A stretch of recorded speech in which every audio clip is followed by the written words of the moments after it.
The stagecoach lurched to a stop with a final groan of wood and iron, sending a spray of mud across the dimly lit station platform. Rachel Cole gripped the worn handle of her carpetbag tighter, steadying herself against the sudden stillness. Through the frosted window, she could see the outline of Dustwood Station, little more than a ramshackle building huddled against the darkening sky, with snow beginning to dust the ground like flour on a kitchen table. "End of the line, ma'am," the driver called down, his voice rough from tobacco and cold wind. "This here's as far as we go tonight." Rachel gathered her woolen shawl closer around her shoulders and descended the narrow steps. Her boots, practical and well-mended, sank slightly into the half-frozen mud. She'd paid extra for those boots back in Kansas, knowing they'd need to last. Everything she owned needed to last now. The November air bit at her cheeks, carrying the scent of pine smoke and distant cattle. Mountains loomed in the darkness beyond the station, their peaks already white with early winter snow. She'd never seen mountains before, in Kansas. The world had been flat as a griddle, stretching endlessly under wide skies. Here, the land rose up like walls, making her feel small and somehow trapped, even in all this openness. "You getting your trunk, miss?" The driver was already climbing up to the luggage rack, eager to be done with his route. "No trunk," Rachel said quietly. "Just this bag." The driver paused, looking down at her with the particular expression men got when they realized a woman was traveling alone with next to nothing. Part pity, part suspicion. Rachel had grown used to that look over the past 3 weeks since leaving Kansas. She turned away, focusing on the yellow lamplight spilling from the station's single window. "Someone was supposed to meet her here, Mr. Jameson from the Double Bar Ranch had sent word they needed a cook for the winter months. The letter had been brief, businesslike. Asterisk, good wages, room and board. Must be skilled with simple fare for working men." She'd written back immediately, not mentioning her recent circumstances, just that she could cook, clean, and work hard. The station door opened with a squeal of hinges, and a stocky man emerged, pulling on a coat. He was perhaps 40, with a thick mustache and the permanent squint of someone who spent his days looking into distance and wind. "You the woman from Kansas?" he asked without preamble. "Rachel Cole," she confirmed, straightening her spine. "Mr.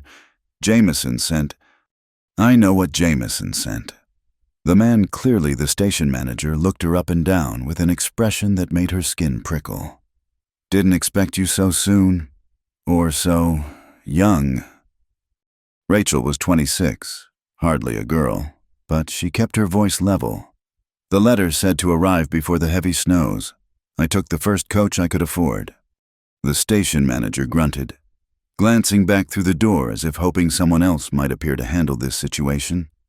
"Well, there's a problem. Jameson's foreman was supposed to fetch you, but he ain't shown. Could be the weather turned bad up at the ranch. Could be." He paused, studying her more carefully. "You're Mrs. Cole." The letter said, "Miss Cole," Rachel corrected quietly. His eyebrows rose. "Letter said Mrs." Rachel felt her jaw tighten. She'd been foolish to think she could escape it, even out here. "I was married. I'm not anymore." The change in his expression was immediate and familiar. The suspicion sharpened, mixed now with a kind of knowing disapproval. "Widow." The word hung in the cold air between them. Rachel could lie. She'd considered it a dozen times on the journey west. Widowhood was respectable, even pitiable, but lies had a way of tangling a person up, and she was too tired for more tangles. "Divorced," she said. The station manager took a step back as if she'd admitted to having the pox. "Jameson know about this?" "The letter asked if I could cook and work. I can do both." "That ain't what I asked." Rachel lifted her chin. "No, he doesn't know." The man shook his head, already turning back to the door. "Can't help you then. Jameson's a God-fearing man. Runs a clean outfit. He wouldn't knowingly take on a He didn't finish, but Rachel heard the words anyway. Divorced woman, fallen woman, shame of a woman. "Wait," she called, hating the desperation that crept into her voice. "The next coach doesn't come through for 3 days. I have nowhere." "Not my problem." He paused at the door. "There's a saloon in town might take you on. That's more suitable work for your kind anyway." The door slammed shut. Rachel heard the bolt slide home. She stood there for a long moment, carpetbag growing heavy in her numb fingers. The stagecoach was already rattling away into the darkness, leaving her alone on the platform. Snow was falling steadier now, small flakes that melted as soon as they touched her cheeks. Or perhaps those were tears. She couldn't tell anymore. The wind picked up, cutting through her shawl like paper. She needed shelter. The town the station manager mentioned couldn't be far, but walking unknown roads in the dark seemed foolish. Her eyes fell on the stable attached to the station, a low building with gaps between the boards where lamplight leaked through. At least it would be warmer than standing here. Rachel made her way around the side of the station, boots crunching on the frozen ground. The stable door was barred from the outside, but not locked. She lifted the heavy beam, muscles straining when had she gotten so weak and slipped inside. The warmth hit her immediately, along with the familiar sense of hay and horses.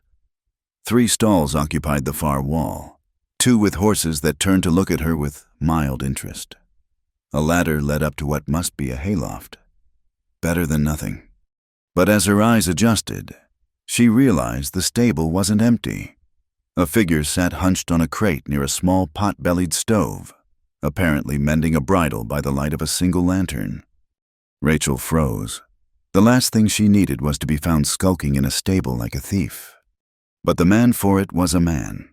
She could see that now didn't look up. His hands continued their steady work with the leather, though she had the distinct feeling he knew she was there. "Stable's not for passengers," he said finally. His voice was low, unhurried, like distant thunder. "I'm not a passenger anymore."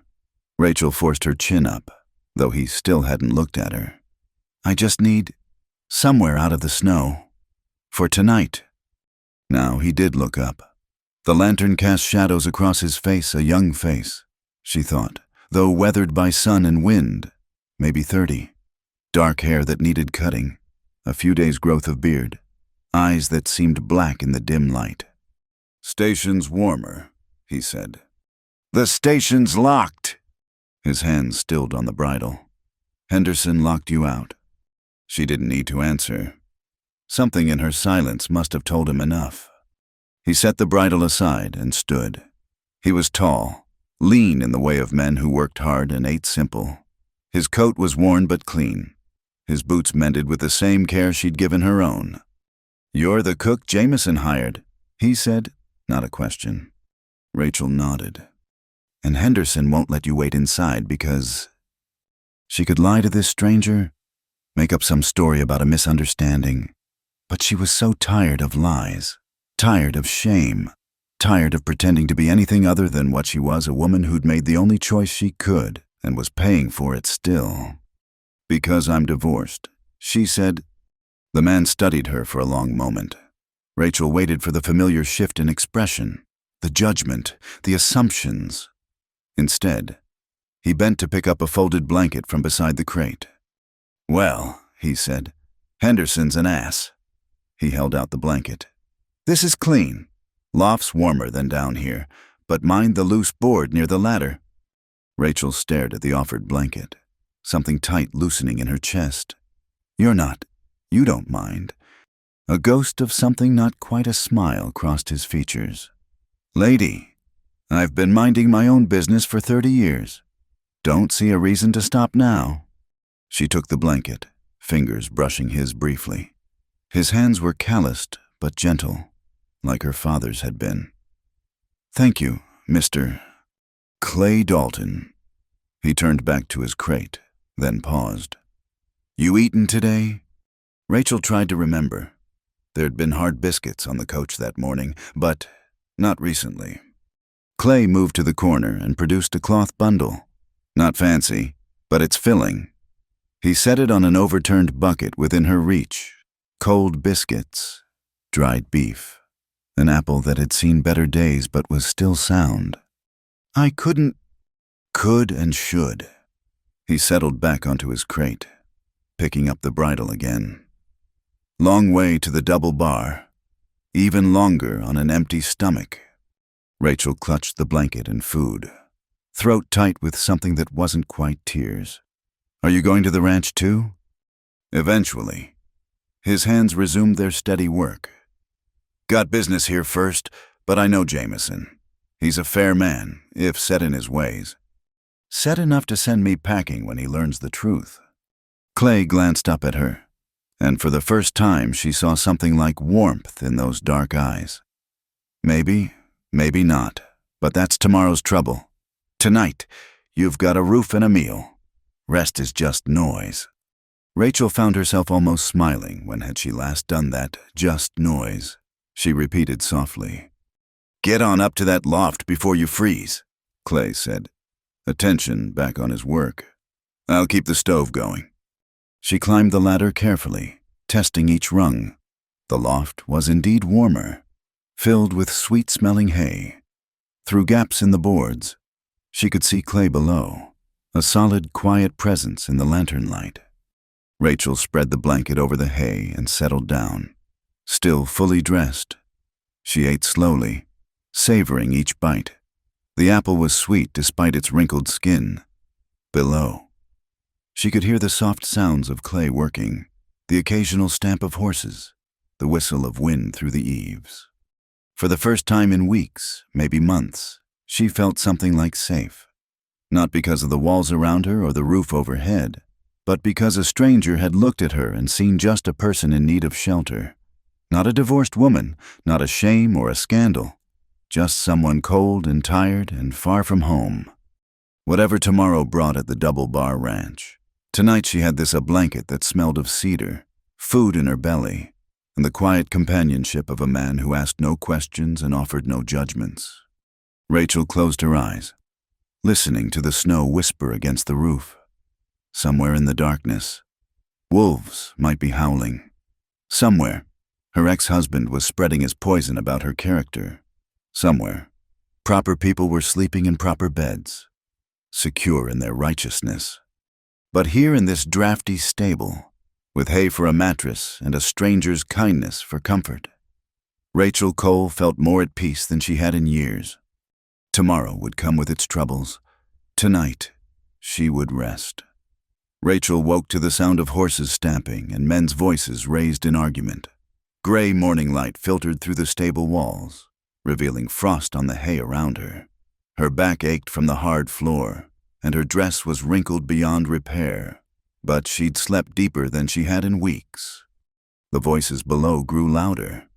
She recognized Henderson's nasal whine and another man's deeper tones, not Clay Dalton's quiet rumble. Told you, she ain't here, Henderson was saying. Sent her on her way last night, like any decent Christian would. Jameson's expecting a cook, the other man replied. You had no right. Had every right. This is my station, and I won't harbor divorced women. Bad enough the railroad brings all sorts through here without me helping them settle. Rachel sat up slowly, brushing hay from her hair. Through a gap in the loft floor, she could see Henderson standing near the stable door, arms crossed. The other man wore a heavy coat and had the bow-legged stance of someone who lived in the saddle. Jameson's foreman, most likely. Where'd she go then? The foreman asked. How should I know town? Probably. The saloon's always looking for...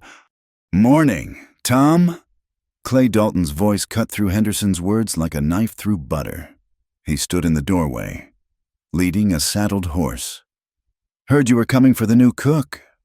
The foreman, Tom, turned. Clay, didn't know you were back in these parts. Just passing through. Clay's eyes flicked up toward the loft so briefly Rachel almost missed it.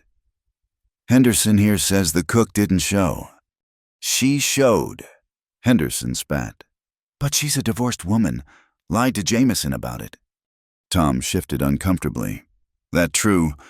Clay shrugged. How would I know? I just stable my horse here. He led the animal into an empty stall. Though, seems to me, Jameson needs a cook more than he needs a sermon. Those boys nearly poisoned themselves last week trying to make stew. That's not the point, Henderson insisted. A divorced woman, living with all those men.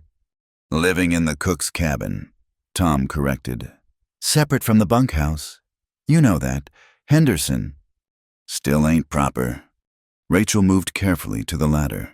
Her hands trembled slightly as she descended, but she kept her head high. All three men turned as her boots hit the stable floor. Henderson's face went purple. You, how dare you? I needed shelter, Rachel said quietly. The loft was empty. You broke into my stable. Door was barred, not locked.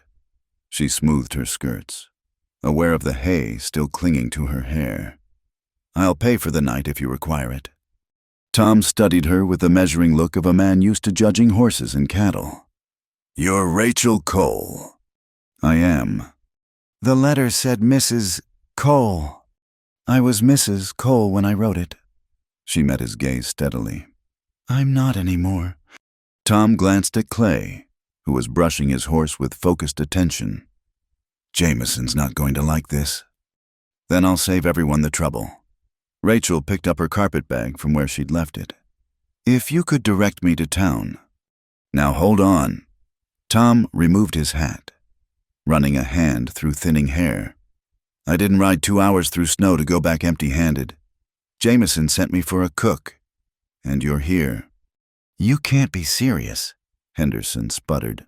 A divorced woman is still a woman who can cook, far as I know. Tom's weathered face creased in thought. You can cook, can't you? Yes. Good plain food biscuits, beans, beef, all of that and more. Tom nodded slowly. Then we'll let Jameson decide. He's the one eating burnt porridge every morning. This is a mistake, Henderson warned. Mark my words. Tom Bradley, you bring shame to that ranch. The only shame, Clay said mildly, still brushing his horse, is turning a woman out in the snow because she had the sense to leave a bad marriage. Henderson rounded on him. What do you know about it? Clay looked up then, and something in his eyes made Henderson take a step back.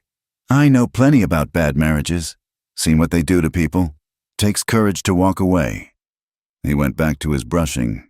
More courage than flapping your gums about propriety while safe in your warm station. The silence that followed was sharp as winter wind. Rachel stared at Clay's broad back, something fluttering in her chest that she didn't care to examine. Tom cleared his throat. Well, that's settled then. Miss Cole, if you're ready. I'm ready. Rachel moved toward the door, then paused. Mr. Dalton, the blanket. Keep it, Clay said without turning. Long ride to the ranch. Tom led the way outside, where a wagon waited, already loaded with supplies. He helped Rachel up to the seat, then climbed up beside her. As he gathered the reins, Clay emerged from the stable leading his horse.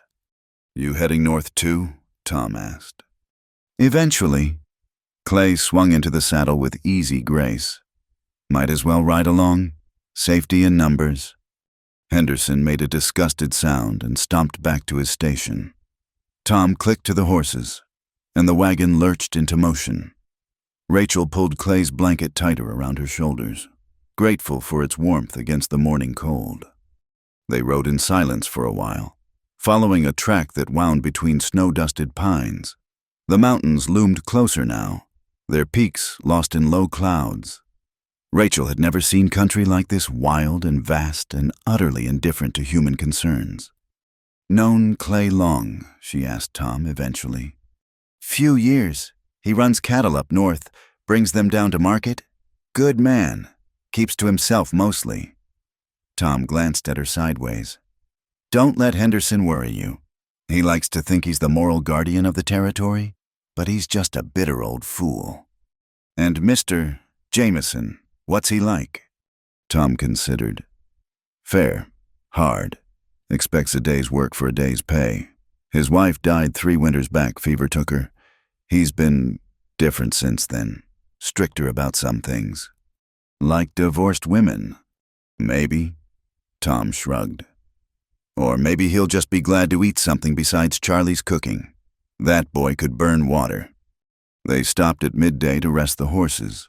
Clay built a small fire while Tom produced more cold biscuits and dried beef. They ate in companionable silence, passing around a canteen of water that tasted of metal and snow. "How long to the ranch?" Rachel asked. "Another 3 hours, if the weather holds." Tom squinted at the sky. Should make it before dark. Clay had wandered to the edge of their small camp, studying the trail ahead. Something in his posture reminded Rachel of a wolf alert, solitary, ready to move at the first sign of trouble. "He always liked that?" she asked Tom quietly. "Clay pretty much lost his family young. I heard been on his own since he was barely more than a boy." Tom lowered his voice further. "There's stories about why he left Texas, but I don't put stock in gossip." They packed up and continued on. The trail grew rougher, winding through stands of aspen and pine. Snow began falling again, thick flakes that stuck to Rachel's eyelashes and turned the world soft and muffled. By late afternoon, they crested a rise and Tom pointed ahead. "There, Double Bar Ranch." Rachel leaned forward, seeing a collection of buildings nestled in a valley, a main house, a large barn, what looked like a bunkhouse, and several smaller structures. Smoke rose from chimneys, and she could make out tiny figures moving between the buildings. "The cook's cabin is that one." Tom indicated a small building set apart from the others. "Has its own stove and a good bed. Mrs. Jameson fixed it up nice before she passed." They descended into the valley as shadows lengthened across the snow. Rachel's stomach knotted tighter with each turn of the wagon wheels. What if Jameson turned her away? What if the men were hostile? What if? "Breathe," Clay said quietly, riding close to the wagon. "Whatever happens, you'll handle it." She looked at him, surprised by the certainty in his voice. "How do you know?" "Because you're here." He touched his hat brim, almost a salute, then spurred his horse ahead. The ranch yard was muddy with snowmelt and churned by boots and hooves. Men emerged from various buildings to watch their arrival. Rachel counted at least 8, all wearing the rough clothes of ranch hands, all staring at her with expressions ranging from curiosity to suspicion. Tom pulled up in front of the main house. "Wait here." He climbed down and went to the door, knocking firmly. After a moment, it opened to reveal a tall man with iron-gray hair and a face carved from granite. This had to be Jameson. Tom spoke quietly, gesturing toward the wagon. Jameson's expression darkened as he listened. Rachel forced herself to sit straight, hands folded in her lap. She could feel the weight of all those eyes on her, hear the muttered comments from the gathered men. Her cheeks burned, but she kept her gaze fixed on the house. Finally, Jameson stepped out onto the porch. He approached the wagon with measured steps, looking up at her with pale blue eyes that seemed to see straight through her. "You're not what I expected," he said. "No, sir." "Tom says you misrepresented yourself." Rachel lifted her chin. "I signed the letter R. Cole. You assumed the rest." "You're divorced." "Yes."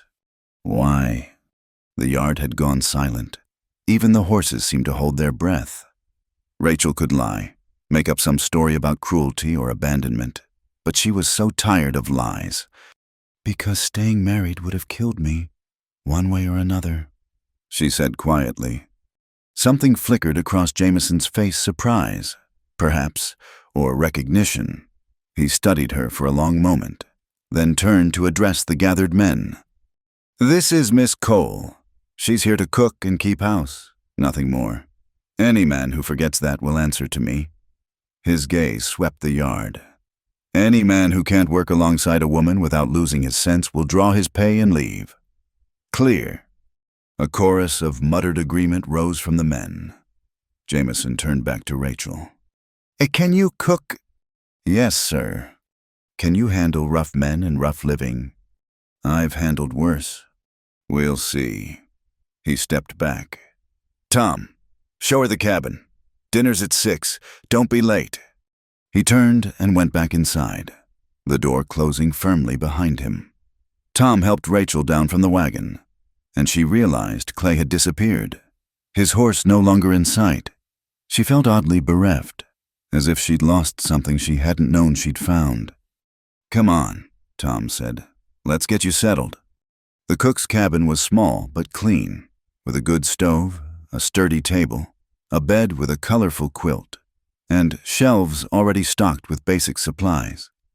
Tom lit the stove and showed her where things were kept. Kitchen's in the main house, he said. You'll do most cooking there, but this is your private space. No one comes in without permission. Rachel set her carpetbag on the bed, looking around the little cabin. It was more than she'd had in weeks. Thank you. Tom paused at the door. Word of advice. These are good men, mostly, but they're lonely and rough. Don't be too friendly, but don't be too cold either. And whatever you do, make good biscuits. A man will forgive a lot for good biscuits. After he left, Rachel sat on the bed and finally let her shoulders sag. She'd made it this far, but the hardest part was yet to come. Through the small window, she could see men moving about the yard, throwing curious glances toward her cabin. She thought of Clay's quiet certainty. You'll handle it. Strange how a near stranger's faith could feel more real than all her own prayers. Rachel stood, smoothed her wrinkled dress, and checked the time on the small clock above the stove. 2 hours until dinner. Time enough to review the kitchen, plan a meal, and prove she belonged here. She stepped out into the falling snow, pulling Clay's blanket tight around her shoulders like armor. Whatever these men thought of her, whatever Jameson's ultimate decision, she would face it with her head high. She'd survived worse than suspicious looks and moral judgments. She could survive this too. The kitchen was a disaster. Rachel stood in the doorway of the main house, surveying the damage with the practiced eye of someone who'd cleaned up after many meals. Pots crusted with burned food cluttered the stove. Plates teetered in precarious stacks. The floor bore the sticky evidence of spilled coffee and grease. Charlie tried, Tom said apologetically from behind her. But trying ain't the same as knowing. Rachel rolled up her sleeves. I'll need water, lots of it, and someone to show me where the food stores are. I'll fetch the water. Tom offered. Root cellars through that door, smokehouse out back. Should be plenty of supplies. Jameson keeps us well stocked. For the next 2 hours, Rachel worked with the focused energy of someone with something to prove. She heated water, scrubbed pots, swept floors, and took inventory. The root cellar revealed potatoes, turnips, carrots, and onions in good condition. The smokehouse held plenty of beef and pork. Barrels of flour, beans, and other staples lined the pantry. She could work with this.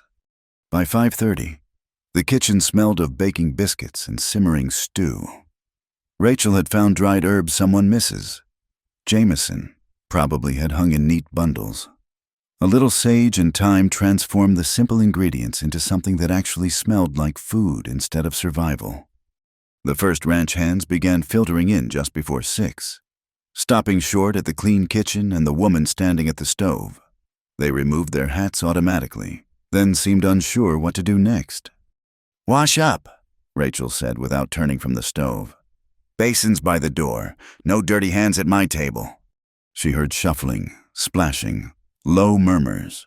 By the time she turned with the first pot of stew, 12 men sat around the long table, clean hands folded, watching her with expressions ranging from hope to wariness. Jameson entered last, taking his seat at the head of the table.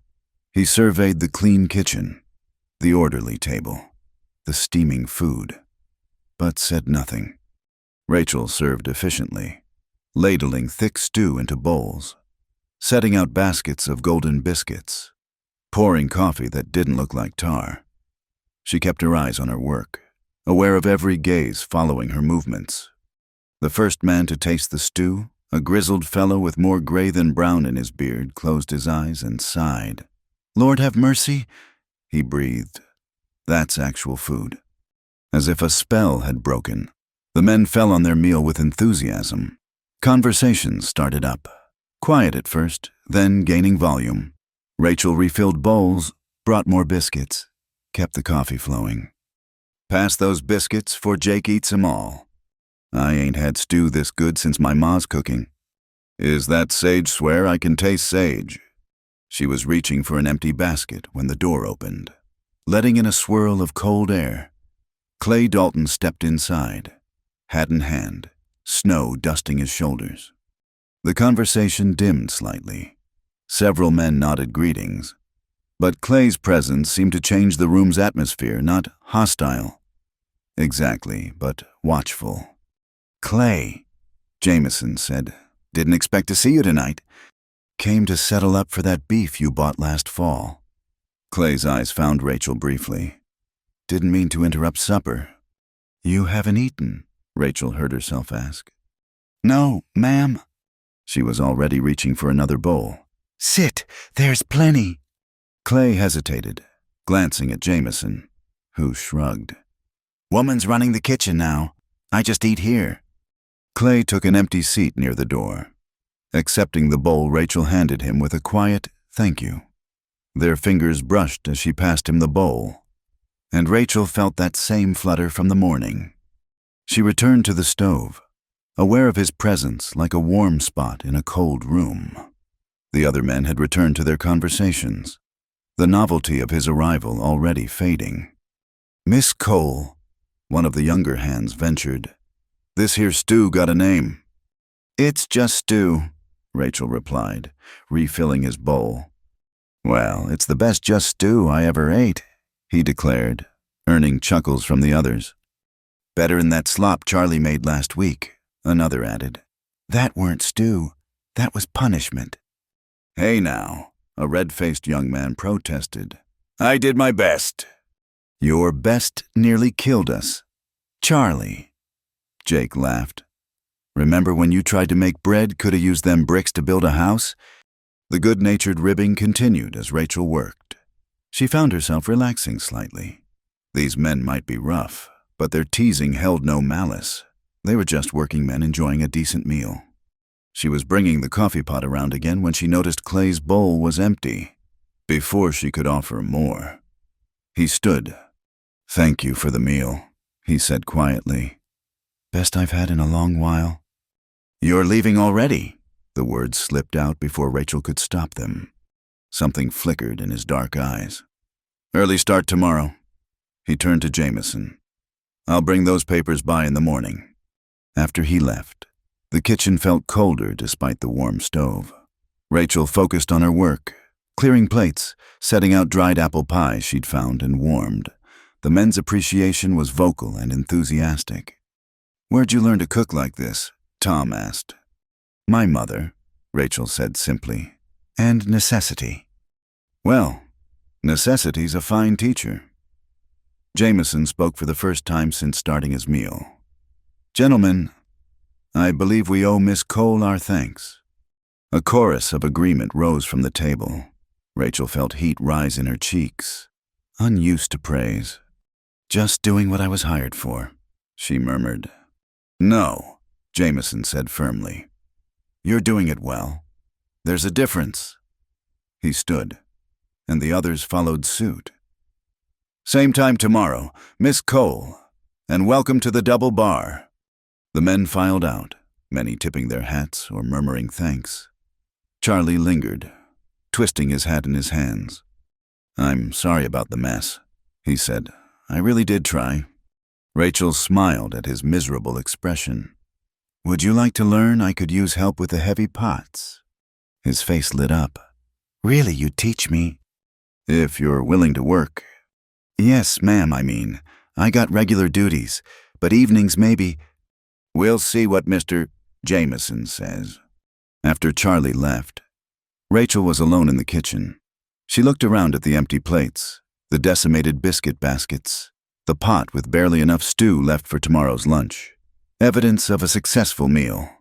She began cleaning up, movements automatic after years of practice. Wash, dry, stack, sweep. The familiar rhythm soothed her nerves. She'd passed the first test, but tomorrow would bring another meal, another chance to fail. You did well. Rachel jumped, nearly dropping the pot she was scrubbing. Clay stood in the doorway, hat in hand again. I thought you left. Came back. He shifted slightly. Wanted to make sure you were settling in all right. I'm fine. She returned to her scrubbing. Thank you for this morning. The blanket, the food, your kindness. Wasn't kindness, just sense. He moved into the kitchen, careful to keep distance between them. These men, they'll test you some.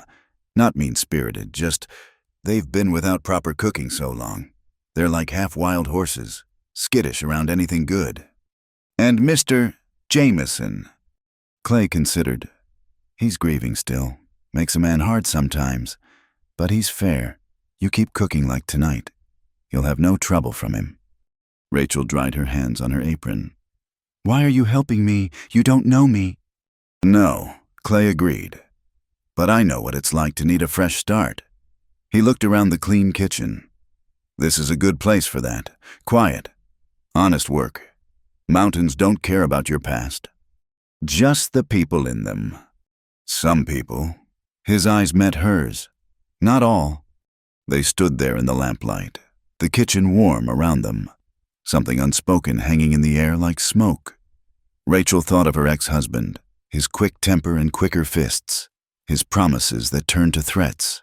She'd learned to be wary of men's kindness, knowing how quickly it could turn. But Clay made no move toward her, asked for nothing, offered no pretty words or false promises. He just stood there, solid and quiet as the mountains outside. I should go, he said finally. Let you finish up. Will you? Rachel paused, unsure what she was asking. Will you be coming for meals regular? Time to time, when business brings me by. A ghost of a smile touched his lips. Might find more business needs doing. Now the cooking's improved. After he left, Rachel finished cleaning in thoughtful silence. She banked the stove's fire, checked that everything was ready for morning, then made her way back to her cabin through the falling snow. Inside, she lit her own small stove and finally allowed herself to sink onto the bed. Every muscle ached, but it was the good ache of hard work completed. Through her window, she could see lights in the bunkhouse, hear the faint sound of a harmonica. She thought of Clay's words, "Mountains don't care about your past." Maybe that was what she'd been looking for when she answered Jameson's advertisement, a place where she could just be Rachel Cole, cook and worker, instead of Rachel the divorced woman, Rachel the shame, Rachel the cautionary tale. Tomorrow would bring new challenges. Some men might still test her boundaries. Jameson might change his mind. The work would be hard and endless. But tonight, she'd cooked a good meal for hungry men. She had a warm cabin and a soft bed.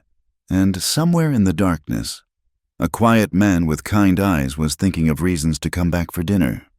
Rachel changed into her nightgown and slipped under the quilt. Through the walls, she could hear the wind singing in the pines, the distant low of cattle, the creak of snow-heavy branches. It sounded like peace. It sounded like a new beginning. The first week passed in a blur of meals and routines. Rachel rose before dawn each day, starting fires in both the kitchen and her cabin stove, mixing biscuit dough while coffee brewed.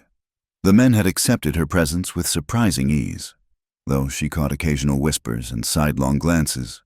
She kept her manner professional but warm, learning names. Remembering preferences, Sam liked extra black pepper. Miguel couldn't stomach turnips. Jake would eat anything as long as there were biscuits. Clay hadn't returned since that first night, though Rachel found herself glancing at the door during meals, listening for his quiet step.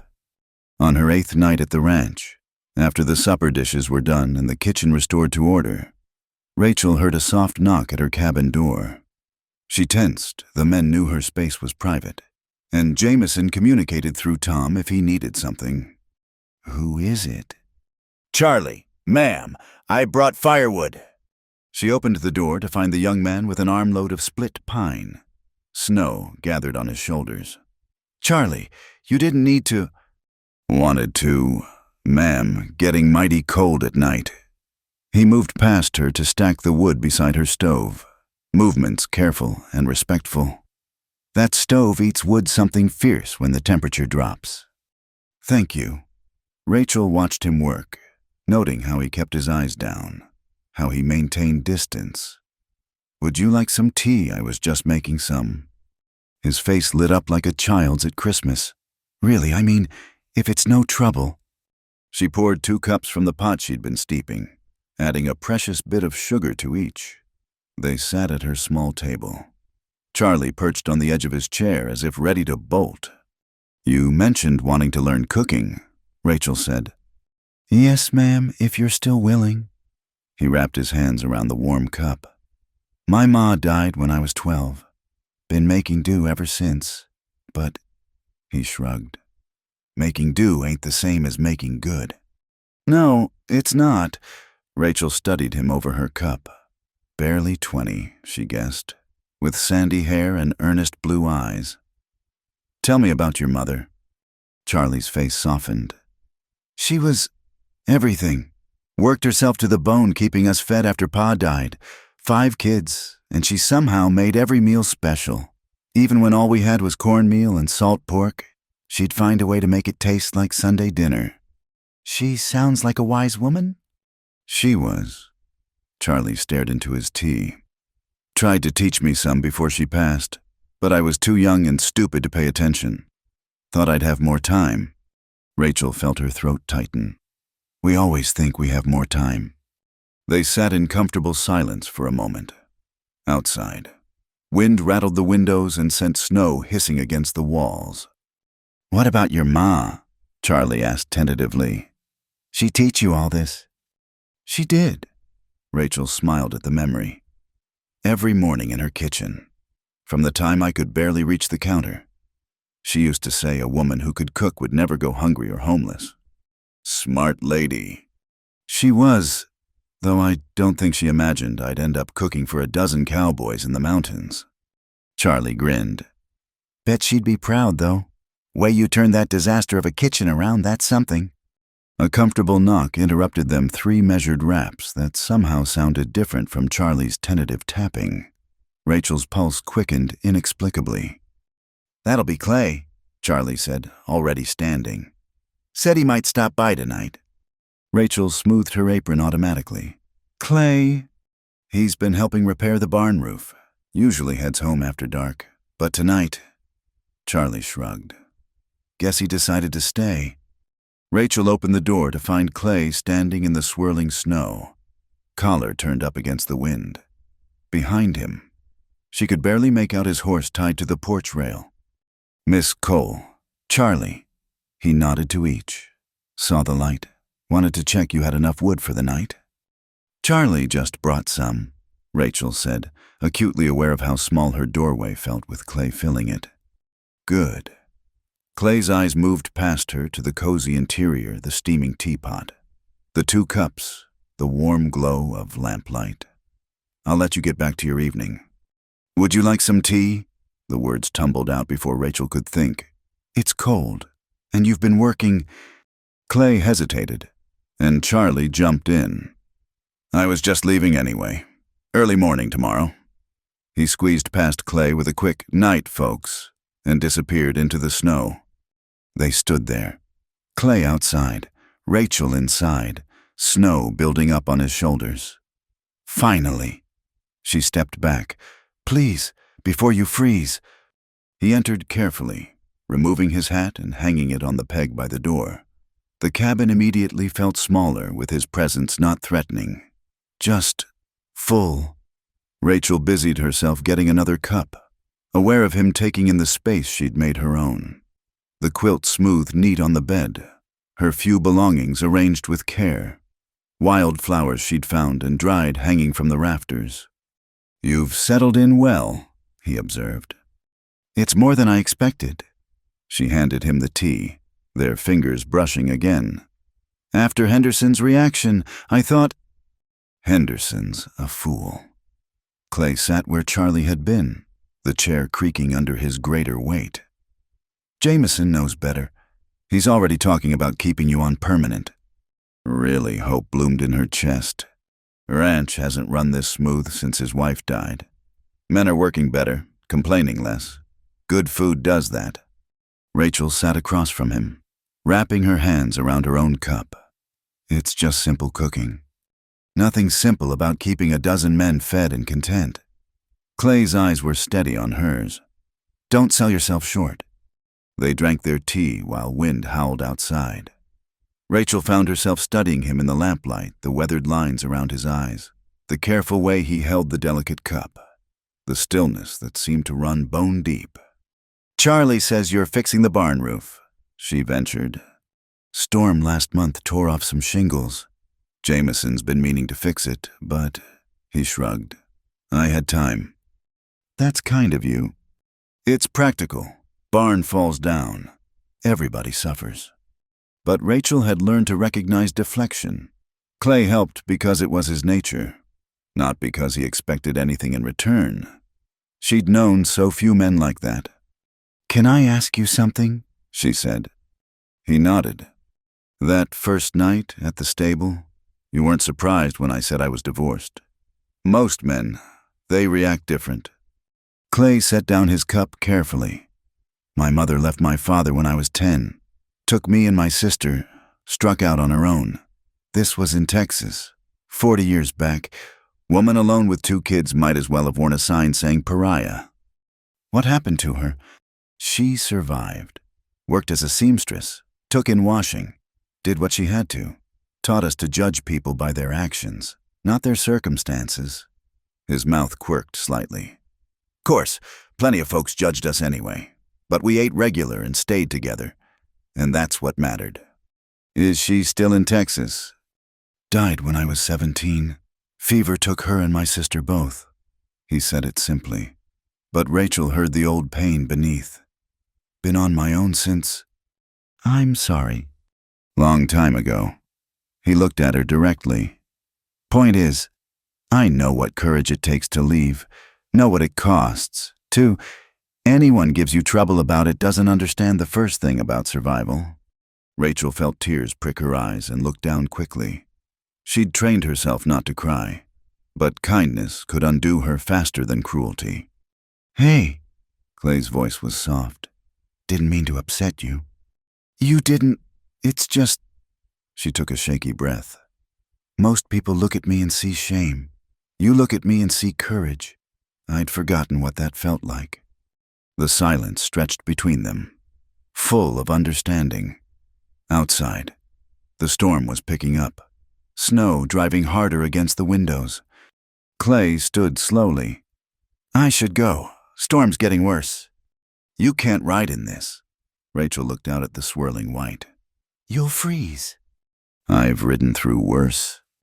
"That doesn't make it smart." She bit her lip, propriety warring with concern. "The barn's warm. You could bed down there, ride out in the morning when it clears." "Wouldn't be proper, me staying so close." "Neither is you freezing to death on my conscience." Rachel lifted her chin. "Besides, who's going to know the horses?" That drew a small smile. "When you put it that way." She found an extra blanket, not the one he'd given her, which had become precious, and handed it to him, along with the leftover biscuits from dinner wrapped in cloth. "In case you get hungry." He accepted both with grave thanks. At the door, he paused. "Rachel, Miss Cole, you asked why I help. Truth is, I've been alone a long time. Got used to it. Thought I preferred it." He met her eyes. "Meeting you reminded me that alone and lonely aren't the same thing." Before she could respond, he was gone into the storm, a dark shape quickly swallowed by white. Rachel stood at the door, watching until she saw the barn door open and close. She prepared for bed slowly, mind turning over his words. The wind howled fiercer now, and she thought of him in the barn, probably talking quiet nonsense to the horses the way some men did. The image made her smile. In bed, she pulled the quilts high and listened to the storm. Somewhere in Kansas, her ex-husband was probably sitting warm by his fire, telling anyone who'd listen about his shameful wife who'd abandoned her duties. Let him talk. She had wood stacked high, food in her belly, work for her hands, and the respect of good men. And in the barn, barely 50 yards away, a quiet man with gentle hands was sleeping under the blanket she'd given him, staying close because traveling would be dangerous. Not for any other reason. Not because of the way they looked at each other across her small table. Not because of words unspoken, but somehow understood. Just practical, just survival. But as sleep took her, Rachel allowed herself to imagine, just for a moment, a different kind of surviving. The kind where loneliness eased its grip and two people might build something warm and solid against the winter of the world. The storm raged all night, but her dreams were quiet as summer afternoons. Morning came crisp and clear, the storm having blown itself out sometime before dawn. Rachel woke to sunlight streaming through frost-painted windows and the sound of men's voices carrying across the yard. She dressed quickly and made her way to the kitchen, finding Clay already gone from the barn. Only the neatly folded blanket on a hay bale showing he'd been there at all. The kitchen was its usual pre-dawn chaos of hungry men wanting coffee before they headed out to work. Rachel moved through her routine, stoking the fire, setting coffee to boil, mixing biscuit dough while the men clustered around the big table, warming their hands on tin cups. "That was some storm last night," Jake commented. "Thought the bunkhouse roof might blow clean off. Saw Clay's horse in the barn this morning," another hand named Willis said, eyeing Rachel with speculation. "Must have got caught by the weather."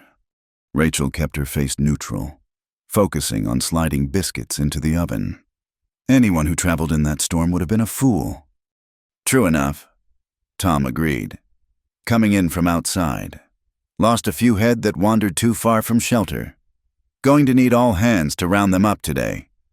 The morning passed in its usual rhythm. Rachel served breakfast, cleaned up, started preparations for the noon meal. She was kneading bread when Jameson appeared in the kitchen doorway. "Miss Cole, a word." Rachel's hands stilled in the dough. "Of course." He entered the kitchen, looking uncomfortable in what she'd come to think of as her domain. "I've been watching this past week. You've done good work." "Thank you, sir." "The men respect you. That's not always easy to earn." He cleared his throat. "I'll be honest. When Tom brought you here, knowing your circumstances, I had doubts." Rachel waited, keeping her expression calm though her heart was racing. "But I've always believed in judging people by their works, not their past." Jameson continued. "My Mary, my late wife, she used to say that everybody deserves a second chance at making things right." "She sounds like a wise woman." "She was." His face softened briefly, then returned to its usual stern lines. "I'm prepared to offer you permanent employment, if you're interested. Same wages, with a raise come spring if things continue well." Relief flooded through Rachel so strongly she had to grip the table edge. "I'm interested. Very interested." "Good." Jameson nodded briskly. "There is one thing. We get visitors sometimes, other ranchers, cattle buyers, such. Some might recognize your situation, make comments. I need to know you can handle that without it affecting your work."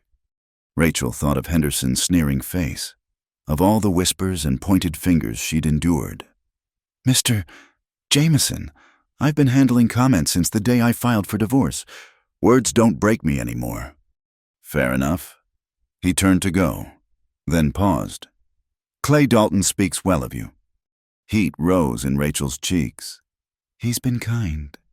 "Clay doesn't waste kindness on people who don't deserve it." Jameson's look was knowing. "Just remember that this is a working ranch. We don't have room for complications." After he left, Rachel returned to her bread with trembling hands. Permanent employment. A real chance at a new life. She wanted to sing, to dance, to cry with relief. Instead, she channeled her emotions into her work, kneading the bread with extra vigor. By noon, the missing cattle had been found and driven back to safety. The men trooped in tired and hungry, bringing cold air and high spirits with them. Rachel had prepared a hearty stew and fresh bread, knowing they'd need warming from the inside out. Clay appeared with the last group, taking his now familiar seat near the door. Their eyes met briefly across the crowded room, and something passed between them, acknowledgement of the night's storm, perhaps, or just the simple pleasure of seeing each other again. After the meal, as the men headed back out, Clay lingered. "Walk with me." Rachel glanced around the kitchen. Dishes waited. Dinner preparations beckoned, but something in his expression made her nod. She threw her shawl around her shoulders and followed him outside. They walked in silence to the fence that bordered the kitchen garden, now dormant under snow. The mountains rose sharp and clear against the blue sky, their peaks brilliant white in the sunshine. "Jameson offered me permanent work," Rachel said. "Good. Ranch needs you." Clay leaned against the fence, studying the mountains. "You need it too, I think." "Yes." She pulled her shawl tighter. "He also warned me about complications." Clay's mouth quirked. "Jameson's good at warnings, less good at taking his own advice. Man complications himself into knots most days." "What did he mean?" Clay was quiet for a long moment. When he spoke, his voice was careful. People talk, single woman, single man, spending time together, in a place this small. That becomes news fast. Rachel felt something cold settle in her stomach. "You're saying we shouldn't be friends?" "I'm saying we need to be careful how that friendship looks to others." He turned to face her. "I won't have your reputation hurt more than it already has been. You've worked too hard to build something here. And if I said my reputation was my concern, then I'd say you're not thinking clear." His voice was firm, but not unkind. "You got a chance here, Rachel. Don't throw it away for whatever this is." The words stung, even though she knew he meant them kindly. "So, that's it. We just avoid each other." "Not avoid, just keep things proper. Public. No more late-night talks in your cabin." Rachel wanted to argue, to point out that nothing improper had happened, that she was tired of living her life by other people's rules. But she knew he was right. She'd fought too hard for this new start to risk it now. "All right," she said quietly. "Proper and public." Clay nodded, but something in his eyes looked as unhappy as she felt. "It's for the best." "Is it?" The question slipped out before she could stop it. He didn't answer, just looked at her with an expression that made her heart ache. Then he touched his hat brim and walked away, leaving her alone by the garden fence. The next few days established a new pattern. Clay came for meals when ranch business required it, but he kept his distance, speaking to her only when necessary. Rachel threw herself into her work, trying not to notice the empty chair by the door when he wasn't there. Charlie continued his cooking lessons, proving an eager and surprisingly talented student. Under Rachel's guidance, he learned to make passable biscuits and stew that wouldn't poison anyone. His cheerful presence helped fill some of the quiet that had settled over the kitchen. "You all right, Miss Rachel?" he asked one evening as they cleaned up after dinner. "You seem sad lately." "Just tired," Rachel said, scrubbing a pot with unnecessary force. "If someone's bothering you, you just say the word. The boys and I would sort them out quick." Rachel smiled at his earnest protectiveness. "No one's bothering me. Charlie, but thank you. It's just, you and Clay both been acting strange, like you're avoiding each other." "We're not avoiding each other." The lie felt bitter on her tongue. "Sure looks like it from where I sit." Charlie dried a plate thoughtfully. "Shame, too. You two seemed good together. Natural, like—" "Charlie!" I know. Not my business. He grinned sheepishly. Ma always said my mouth would get me in trouble. Just seems foolish. Two lonely people staying lonely when they don't have to. That night, Rachel lay awake thinking about Charlie's words.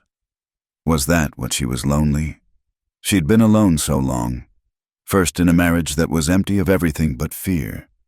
Then, in her flight west, she'd thought she was building a new life here. Independent and sufficient. But independence and isolation weren't the same thing. Were they? Through her window, she could see lights moving in the barn, someone checking on the horses before bed. She wondered if it was Clay, if he was talking softly to them the way he had that night, if he was thinking of her the way she was thinking of him. Foolish thoughts, dangerous thoughts, the kind that led to complications. But as sleep finally took her, Rachel allowed herself one small rebellion. In her dreams, there were no watching eyes, no wagging tongues, no need for careful distance. In her dreams, a quiet man with gentle hands sat at her table, sharing tea and conversation while snow fell soft outside. In her dreams, loneliness was just a word, not a way of life. Come morning, she'd go back to being proper and public. Tonight, she'd allow herself to imagine something more. Winter settled over the double-bar ranch like a heavy quilt, bringing shorter days and longer nights. Rachel had been there nearly a month now, and the kitchen had become her kingdom. She knew each man's preferences, their moods, their stories. She'd earned her place through good food and steady work, and most had stopped seeing her as that divorced woman and simply saw her as Miss Rachel, the cook who made sure they ate well. But respect was a fragile thing, as she was reminded one snowy afternoon when Hank Brewster arrived. Brewster was a cattle buyer from Denver, a man with oiled hair and a gold watch chain who looked at the ranch like he was calculating its worth down to the last nail. Jameson greeted him cordially enough, but Rachel noticed the tightness around his eyes. "You'll stay for supper?" "Of course," Jameson said as they concluded their business in the main room. "Wouldn't miss it," Brewster replied, his voice carrying into the kitchen where Rachel was preparing the evening meal. "Heard you got yourself a new cook. That ugly boy finally give up trying to poison you all." "Charlie's working the fences now. Miss Cole handles the kitchen." "Miss Cole," Brewster's voice sharpened with interest. "Not Mrs." There was a pause. "Miss," Jameson confirmed flatly. Rachel's hand stilled on the potato she was peeling. She knew that tone, that sudden interest. Her past had just walked through the door in the form of a gossipy cattle buyer. When the men gathered for supper, Brewster took a seat where he could watch her work. His eyes followed her movements with an assessment that made her skin crawl. She served the meal pot roast with winter vegetables, keeping her manner professional despite his staring. "Fine meal," Brewster announced loudly. "You're to be congratulated, Jameson. Not easy finding good help way out here." "Miss Cole's been a blessing," Jameson said shortly. "I'm sure she has." Brewster's smile was oily as his hair. "You know, you look familiar. Miss Cole. Haven't we met before?" "I don't believe so," Rachel said evenly, refilling his coffee cup. "No, could swear I've seen you somewhere. Denver maybe, or Kansas City." "I'm from Kansas," she said, hoping that would end it. But Brewster's eyes lit up. "Kansas, that's it. Had business in Topeka last year. The name Cole." "Cole." He snapped his fingers. There was some scandal about a Cole woman, divorced her husband, caused quite a stir. Shocking business. The table went silent. Rachel felt every eye on her. Some sympathetic, others curious. She straightened her spine and met Brewster's malicious gaze directly. "Will there be anything else? Mr. Brewster?" "Just wondering if you might be related. The woman I heard about abandoned her husband, broke her sacred vows. They say she was..." He paused delicately. "Unstable, given to hysteria." "That's enough." Clay's voice cut through the kitchen like a blade. Rachel hadn't even noticed him come in. But there he stood by the door, hat in hand, eyes fixed on Brewster with cold intensity. "Dalton," Brewster acknowledged. "Didn't know you were joining us." "Came to discuss the horses Jameson's buying." Clay moved into the room, his presence somehow making Brewster shrink back slightly. "But seems I walked into something else, something that sounds a lot like gossip." "Just making conversation," Brewster said defensively. "No, you're trying to embarrass a good woman for your own entertainment." Clay's voice remained level, but there was steel beneath it. "That's not conversation. That's cruelty." "Now see here." "I see fine." Clay took the empty chair next to Brewster, leaning back with deceptive casualness. "I see a man eating food he didn't cook, served by someone he's trying to humiliate. Where I come from, we got a word for that." "And what word would that be?" Brewster's face had gone red. "Ungrateful." The tension in the room stretched tight. Several of the ranch hands shifted in their seats, clearly ready to back Clay if needed. Even Charlie, usually cheerful and avoiding conflict, had his jaw set in determination. Jameson cleared his throat. "Mr. Brewster, I believe we concluded our business. Perhaps you'd prefer to head back to town before full dark." "In this weather?" Brewster protested. The snow stopped. Tom observed mildly. "Roads are clear enough." Brewster looked around the table, finding no sympathetic faces. He threw down his napkin and stood. "This is a mistake. Jameson, keeping a woman like that here." "The only mistake," Jameson said quietly, "would be insulting someone under my protection. Miss Cole is employed here, and that makes her part of this ranch. We take care of our own." After Brewster stormed out, the meal resumed in subdued quiet. Rachel mechanically served dessert dried apple pie, her hands steady despite the turmoil in her chest. One by one, the men finished and filed out, several murmuring quiet words of support as they passed. Finally, only Clay remained. He sat at the table, turning his empty coffee cup in his hands while Rachel began cleaning up. "You didn't have to do that," she said softly. "Yes, I did." He looked up at her. "I told you I don't waste kindness. I also don't waste words. What I said was truth. You're a good woman who doesn't deserve that kind of treatment." "Brewster wasn't entirely wrong," Rachel said, scrubbing a plate with focused attention. "I did abandon my husband. I did break my vows." "Did you have cause?" She paused, remembering the first time her husband had raised his hand to her. The promises that it wouldn't happen again. The way those promises turned to threats, then to worse. The final night when she'd realized staying meant dying. Maybe not that night, but someday soon. "I had cause," she said simply. "Then Brewster can go to hell." Clay stood, carrying his cup to the wash basin. "And anyone else who judges you for surviving?" They worked side by side, cleaning the kitchen, not talking but comfortable in the silence. Rachel was acutely aware of him, the way he moved, the careful way he dried each dish, the solid presence of him in her space. "This changes things," she said eventually. "People will talk now. Brewster will make sure of it." "Let them talk." "Easy for you to say. Your reputation isn't—" "Isn't what?" Clay turned to face her. "Rachel, you think people don't talk about me, the man who lives alone, works alone, never settled down? They've been telling stories about Clay Dalton for years." "What kind of stories?" He shrugged. "That I killed a man in Texas, that I loved a woman who died, that I'm running from something. Pick your favorite, they're all partly true and mostly false." "Which parts are true?" Clay was quiet for a long moment. "I did leave Texas after killing a man, self-defense, but his family didn't see it that way. And there was a woman once. She didn't die, just chose someone else, someone who could give her a proper home and proper life." "I'm sorry." "Don't be. Was a long time ago." He hung the dish towel carefully. "Point is, people will always talk. Question is whether you let their words shape your life." Rachel thought about the weeks since she'd arrived, How careful she'd been to maintain proper distance from Clay, to avoid even the appearance of impropriety. And where had it gotten her, Brewster had still found a way to try to shame her. "I'm tired of being careful," she admitted. "Good." Clay moved closer, still maintaining space between them, but near enough that she could feel his warmth.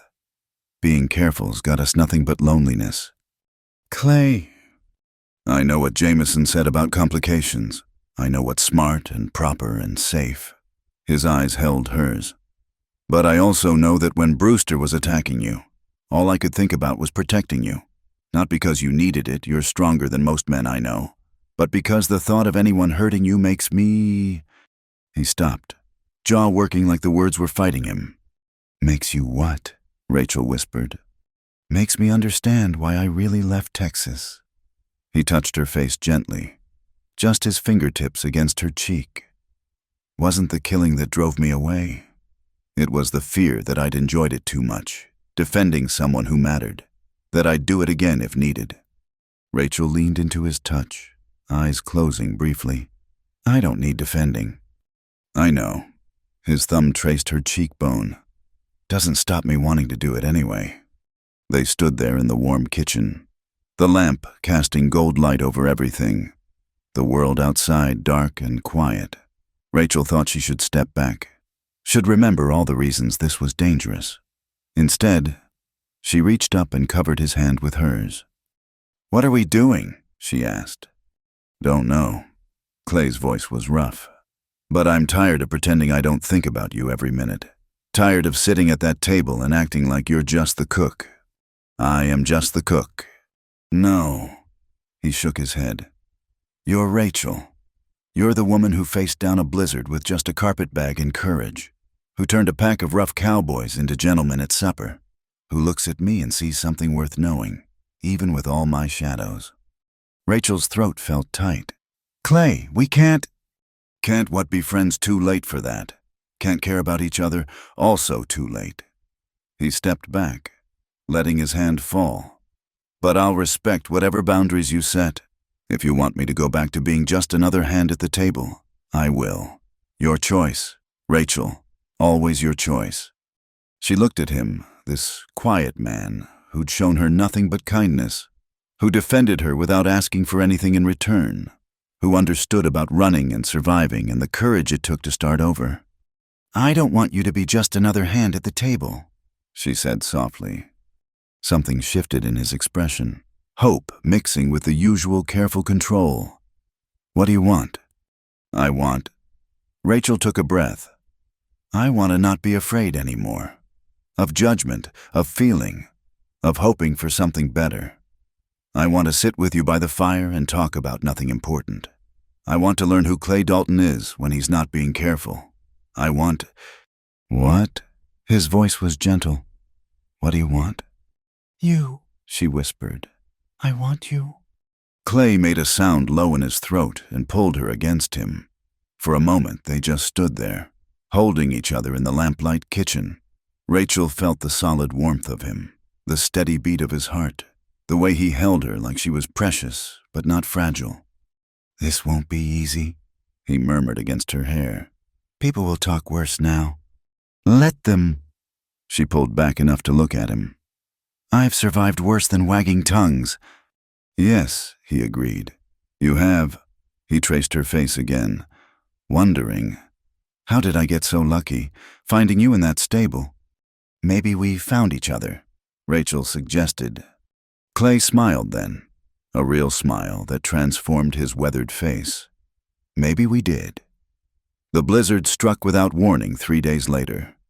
Rachel woke to howling wind and snow so thick she couldn't see the main house from her cabin window. She dressed quickly and fought her way to the kitchen, arriving covered in snow and breathing hard. The kitchen was already crowded with men who'd made it in from the bunkhouse. Tom was organizing crews to check on the cattle, while Jameson studied the sky through the window with a worried expression. "This is a bad one," he muttered. "Worse than the storm 3 winters ago?" Rachel set about making coffee and hot food, knowing the men would need warmth before heading out into the storm. She noticed Clay wasn't among them and felt a flutter of concern. "Where's Clay?" she asked Charlie as he helped her with the coffee pot. "Went to check the north pasture late yesterday," Charlie replied, "probably holed up in the line shack up there." The line shack was a small cabin used by cowboys working the farthest ranges. It had basic supplies and shelter, but Rachel still worried. The storm had come on so fast. As the day wore on, the blizzard only intensified. The men who'd gone to check the cattle returned half frozen, reporting drifts too deep to navigate safely. By evening, everyone was accounted for except Clay. "He knows these mountains," Tom assured Rachel when he saw her watching the door. "Man's got more sense than to travel in this."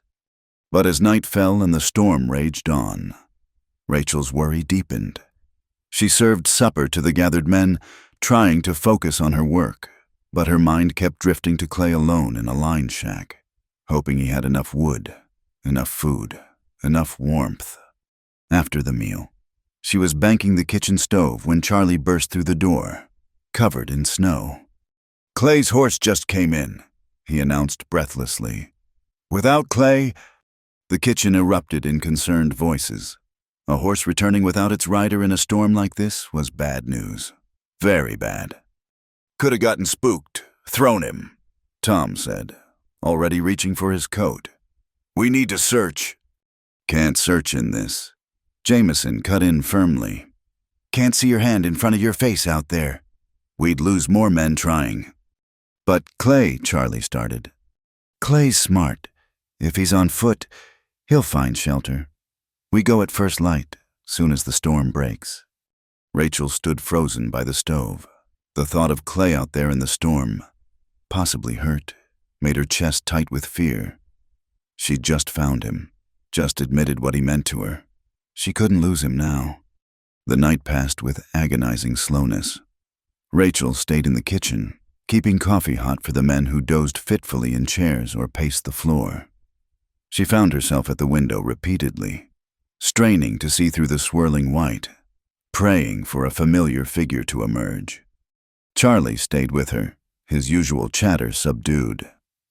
"He'll be all right," he said repeatedly, though whether he was trying to convince her or himself wasn't clear. "Tell me about the line shack," Rachel said, needing information, something concrete to hold on to. "It's solid," Charlie assured her. "Good walls, tight roof, stove for heat. We keep it stocked with wood and basic supplies. If he made it there, and if he didn't—" Charlie didn't answer, which was answer enough. Around midnight, the wind began to die down. The snow still fell heavily, but the violent howling eased to a whisper. Tom immediately started organizing search parties. "I'm coming with you," Rachel announced. "No," Jameson said flatly. "You're staying here." "I can help." "You can help by having hot food and coffee ready when we get back." His tone brooked no argument. "These men will need tending, and Clay might too if he's hurt." Rachel wanted to argue, but knew he was right. She'd be more liability than help in the deep snow. So she waited, keeping the stove hot, preparing bandages and medical supplies just in case. The search parties left at first light, the storm finally reduced to light flurries. Rachel watched them go, Tom leading one group north toward the line shack, Jake taking another west where Clay had been checking cattle. The morning dragged on. Rachel made bread, prepared soup, anything to keep her hands busy while her mind churned. She thought of Clay's quiet strength, his gentle hands, the way he'd held her in this very kitchen just days ago. The thought of never seeing him again made her stomach clench. It was nearly noon when she heard shouting from the yard. She ran to the door to see Tom's group returning. Her heart sank when she didn't see Clay among them, then soared when she realized they were carrying someone on a makeshift stretcher. "He's alive," Tom called out, seeing her in the doorway. "Found him about a mile from the line shack. Horse must have thrown him when the storm hit." They brought Clay into the kitchen, transferring him carefully to the table she'd cleared. He was unconscious, his face pale beneath several days' growth of beard. His left arm was clearly broken, bent at an unnatural angle, and there was dried blood on his temple. "Looks like he hit his head when he fell." Tom said. Been out in the cold all night. We need to warm him up slow. Set that arm. Rachel moved into action, her worry channeled into purposeful activity. She sent Charlie for more blankets while she cut away Clay's frozen outer clothes. His skin was cold to the touch, but not the waxy white of severe frostbite. His color's good, Tom observed. He must have stayed conscious long enough to burrow into the snow for insulation. Smart man. They worked together to warm Clay gradually, wrapping him in blankets, placing warm, not hot stones wrapped in cloth near his body. Rachel cleaned the head wound, relieved to find it wasn't deep. The most challenging part was setting his arm. Jake had done it before and took charge, directing Tom to hold Clay steady while he manipulated the bone back into place. Even unconscious. Clay groaned at the pain. Sorry, friend, Jake muttered, splinting the arm carefully. Better than letting it heal wrong. Once Clay was settled on a cot near the stove, covered in blankets with his arm secured, there was nothing to do but wait. The other men filtered in and out, checking on their friend, speaking in hushed tones. Rachel pulled a chair close to the cot, watching Clay's face for signs of waking. She wanted to touch him, to smooth the lines of pain from his forehead, but was acutely aware of the watching eyes. Go on, Tom said quietly, appearing at her elbow. Man nearly died. I think you're allowed to hold his hand. Grateful for the permission. Rachel took Clay's uninjured hand in both of hers. It was still too cold, but she could feel the steady pulse in his wrist. Come back, she whispered. You hear me? Clay Dalton, you come back. The afternoon wore on. Rachel kept vigil while the men took care of ranch business, the storm having left plenty of work in its wake. Charlie brought her tea and food she couldn't eat. Jameson stopped by, studied Clay's still form, and patted Rachel's shoulder awkwardly. He's tough, he said. Seen him survive worse. It was nearly dark when Clay's fingers tightened around hers. His eyelids fluttered, and he made a soft sound of confusion. Clay, Rachel leaned closer. Can you hear me? His eyes opened slowly, unfocused at first, then sharpening as they found her face. Rachel. His voice was barely a whisper. I'm here. She squeezed his hand, tears of relief threatening. You're safe. You're at the ranch. He tried to sit up, winced, and fell back. What happened? Your horse came back without you. The men found you in the snow. She smoothed his hair back gently. Your arm's broken, and you've got a nasty bump on your head. Clay absorbed this. Then his eyes widened slightly. You're holding my hand. Yes. In front of everyone. Rachel glanced around.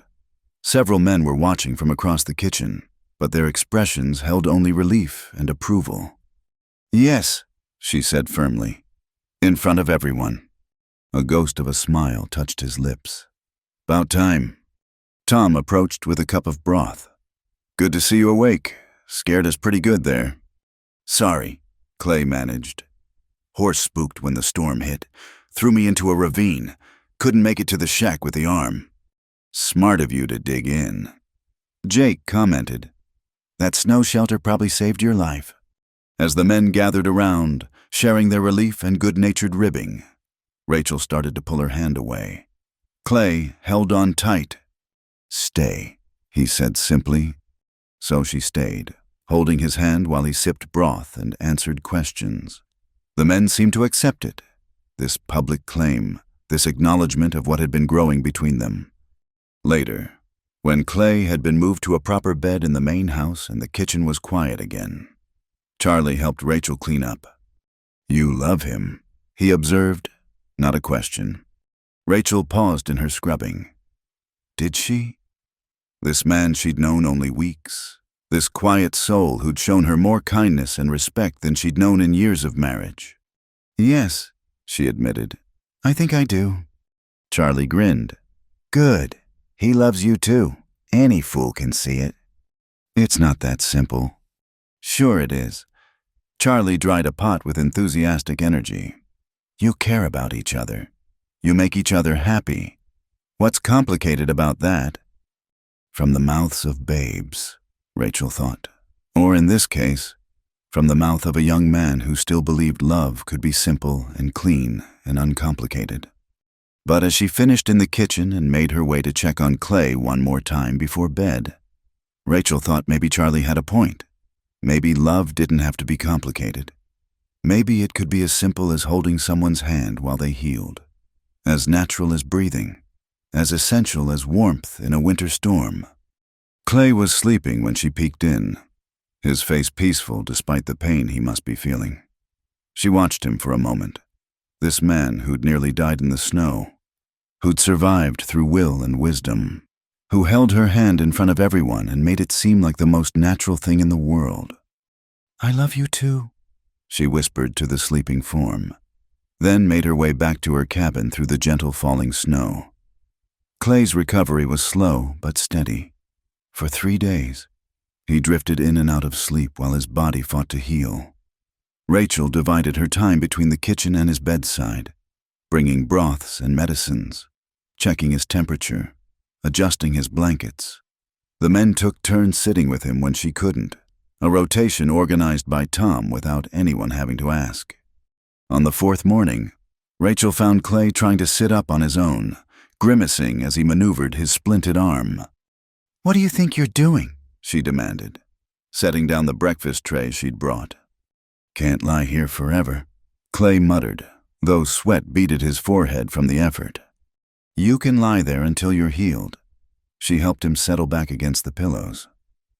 "Dr. Morrison said at least a week before you should be moving around." "Dr. Morrison's an old woman disguised as a man." "Doctor, Morrison saved your arm." Rachel arranged the tray across his lap. "Now eat." Clay studied the contents: porridge with cream and honey, soft scrambled eggs, toast. "You're spoiling me." "I'm feeding you. There's a difference." "Is there?" His eyes found hers, warm despite the pain lines around them. "Seems like spoiling to me, bringing special breakfasts, sitting here half the night watching me sleep." Heat rose in Rachel's cheeks. "You were delirious. Someone had to make sure you didn't throw off your blankets." "And that someone had to be you. Eat your eggs before they get cold." Clay smiled, but obliged, managing the spoon awkwardly with his right hand. Rachel busied herself tidying the already neat room, aware of his gaze following her. "Rachel. Come sit. You're making me dizzy with all that fluttering." She perched on the edge of the chair beside his bed. "I'm not fluttering." "You are. You always flutter when you're nervous." He set down his spoon. "What's wrong?" Rachel twisted her hands in her lap. "Jameson wants to talk to me. After breakfast." "About what?" "I don't know. Tom just said Jameson wanted to see me in his office." She met Clay's eyes. "What if Brewster made trouble? What if—" "Hey." Clay reached out with his good hand, covering both of hers. "Whatever it is, we'll handle it." You think I'd let you face trouble alone?" His thumb rubbed circles on her wrist. "Besides, if Jameson was planning to let you go, he wouldn't have waited until I was conscious to do it. Man's got more honor than that." Rachel wanted to believe him, but worry gnawed at her. These past days, caring for Clay openly, had felt like a gift. The men had accepted it without comment, some even seeming pleased by the development. But maybe she'd overstepped. Maybe Jameson had decided she was too much trouble after all. "Stop thinking so loud," Clay said gently. "Whatever happens, you're not alone anymore. Remember that." She squeezed his hand, drawing strength from his certainty. "Finish your breakfast. I need to get back to the kitchen." In the kitchen, Charlie was already prepping vegetables for lunch, humming off-key as he worked. He'd taken to his lessons with enthusiasm, and Rachel was grateful for the help. "Morning, Miss Rachel," he chirped. "How's Clay?" "Complaining about being bedridden." "That's a good sign. Means he's feeling better." Charlie's knife work paused. "Tom said Jameson wants to see you." "Yes. It's nothing bad. Charlie said quickly. I'm sure of it. Rachel wished she shared his confidence. She worked through the morning meal cleanup, then could delay no longer. She smoothed her apron, checked her hair, and made her way to Jameson's office. The room was small and tidy, dominated by a desk covered in ledgers and correspondence. Jameson sat behind it. But what made Rachel's step falter was the presence of another person, a woman in her 50s with steel-gray hair and a no-nonsense bearing. Miss Cole. Jameson stood. Thank you for coming. This is my sister, Mrs. Eleanor Patterson. Eleanor, this is Miss Rachel Cole, our cook. Mrs. Patterson studied Rachel with sharp eyes. Miss Cole, I've heard a great deal about you. Rachel's heart sank. A relative come to pass judgment, to demand her removal. She kept her chin high. Mrs. Patterson. Sit, please. Jameson indicated a chair. Eleanor's just arrived from Denver. She's concerned about the situation here. The situation, Rachel repeated flatly. My brother wrote me about hiring a divorced woman. Mrs. Patterson said bluntly. In his letter, he seemed conflicted about the decision. I see. Rachel folded her hands carefully. And you've come to convince him to rectify his mistake. Something flickered in the older woman's eyes. On the contrary, I've come to see for myself what kind of woman could transform this miserable collection of cowboys into something resembling civilized men. Rachel blinked, confused. Eleanor, Jameson sighed. Oh, hush. Robert, you wrote me pages about how the men are working better, complaining less, actually washing before meals now. Mrs. Patterson leaned forward. You even mentioned that Clay Dalton, that hermit who barely speaks to anyone, has been taking regular meals here. Clay was injured in the storm, Rachel said carefully. He's recovering. At the main house, with you caring for him. Mrs. Patterson's gaze was knowing. My brother may be too proper to say it, but I'm not. That man hasn't let anyone close in the 10 years I've known him. Yet he lets you tend him. Eleanor, please, Jameson protested. I'm simply trying to understand. She turned back to Rachel. My brother's been different since Mary died, harder, more rigid, but his letters lately, there's something of the old Robert in them. And now I meet you and begin to understand why. I don't follow, Rachel admitted. Mrs. Patterson smiled, and it transformed her severe face. You don't apologize for who you are. You don't cringe or simper or try to hide. Do you know how rare that is? Most women in your position would be all tears and explanations. Would tears change anything? Rachel asked. Would explanations erase the fact that I'm divorced? No, they'd simply make you tiresome. Mrs. Patterson sat back. I like you, Miss Cole. More importantly, you're good for this ranch. Good for these men who've been motherless and wifeless too long. Eleanor, Jameson's voice held warning. Including you. Robert. She faced her brother. When was the last time you ate a decent meal before Miss Cole arrived? When was the last time this house felt like a home instead of a barracks? Jameson shifted uncomfortably. That's not the point. That's precisely the point. Mrs. Patterson stood. Miss Cole, I'll be staying through the winter. I hope we'll become better acquainted. And I hope you'll ignore anyone, including my brother, who suggests you're anything less than a blessing to this place. She swept out, leaving Rachel and Jameson staring at each other. I apologize, Jameson said finally.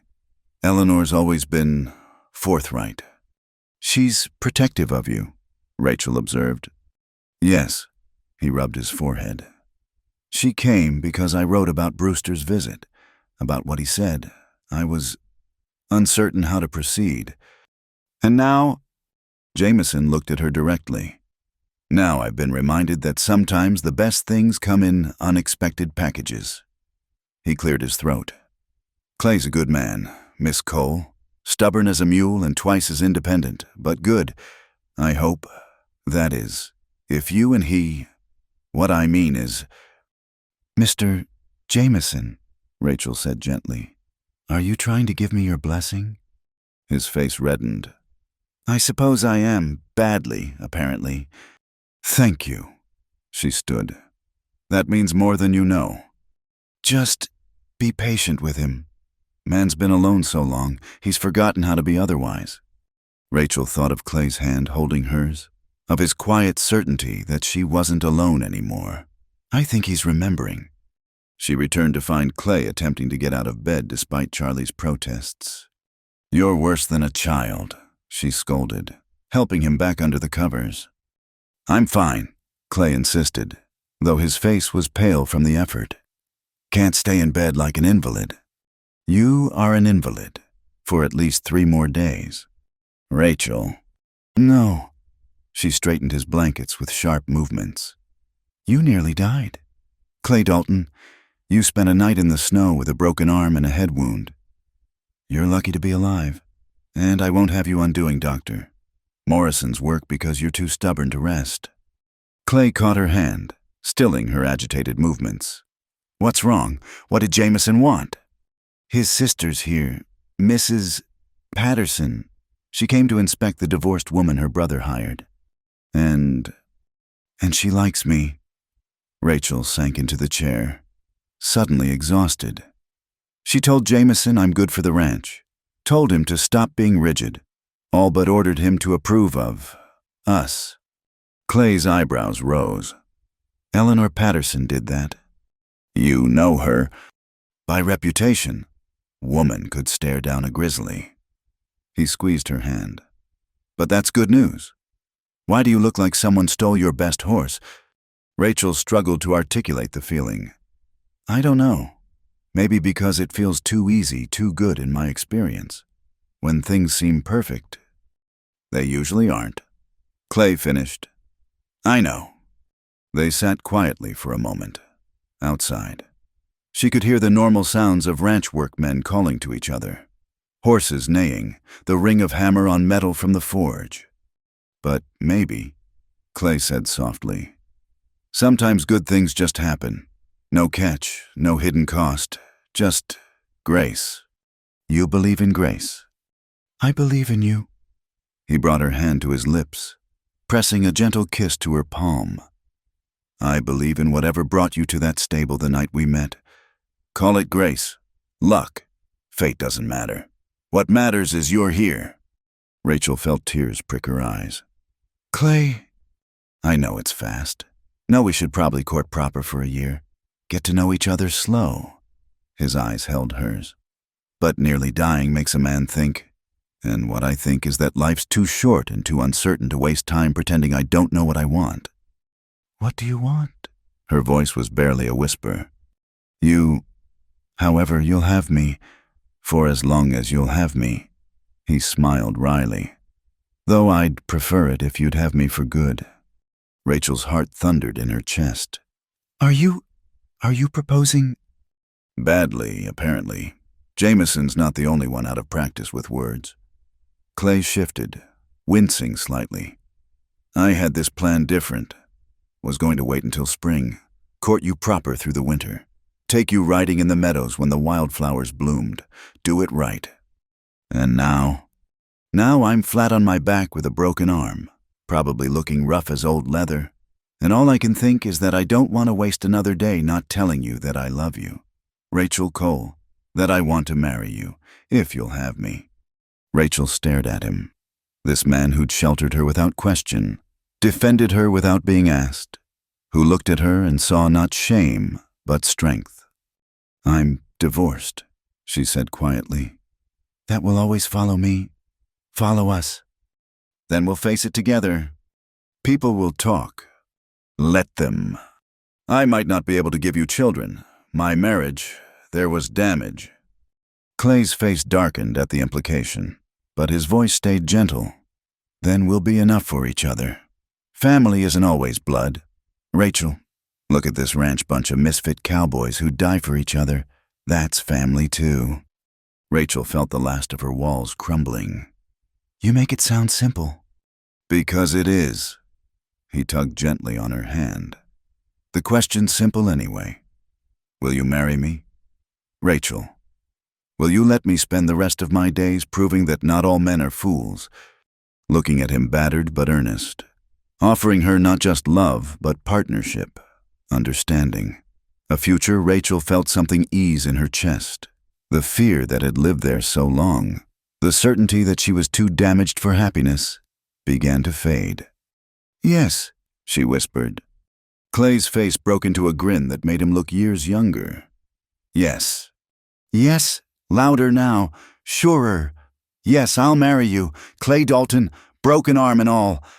He tugged her down for a kiss, gentle and sweet and full of promise. When they broke apart, both were smiling. Though we're waiting until you're healed for the wedding, Rachel said firmly. I won't have you passing out at the altar. Fair enough. Clay settled back against his pillows, still holding her hand. Gives me incentive to heal quick. Rest is the best medicine. This is better medicine, he said, lifting their joined hands. Rachel couldn't argue with that. News of the engagement spread through the ranch like wildfire. Charlie, who'd overheard just enough to piece things together, told Jake, who told Tom, who mentioned it to Willis at the forge. By evening, every man on the double bar knew that Clay Dalton and Miss Rachel were getting married. The reactions were overwhelmingly positive. Most of the men had grown fond of Rachel, appreciating not just her cooking, but her quiet strength and the way she'd brought order and comfort to their rough lives. That she'd chosen Clay a man they respected but had thought permanently wedded to solitude seemed fitting somehow. But not everyone was pleased.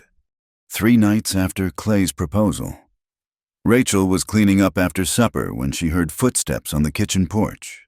Not the familiar tread of any of the regular hands, but something stealthier. She tensed, hand moving instinctively toward the heavy rolling pin. The door opened to reveal Silas Burke, one of the newer hands who'd hired on just before winter. He was a sullen man in his 30s who did his work adequately, but never joined in the easy camaraderie of the others. Rachel had noticed him watching her sometimes, his gaze making her uncomfortable in ways she couldn't quite name. Kitchen's closed, Mr. Burke, she said evenly. If you're hungry, there's cold biscuits in the jar. Ain't here for food. He stepped inside, closing the door behind him. The smell of whiskey wafted from him. Heard some interesting news about you and Dalton. Then you've heard we're to be married.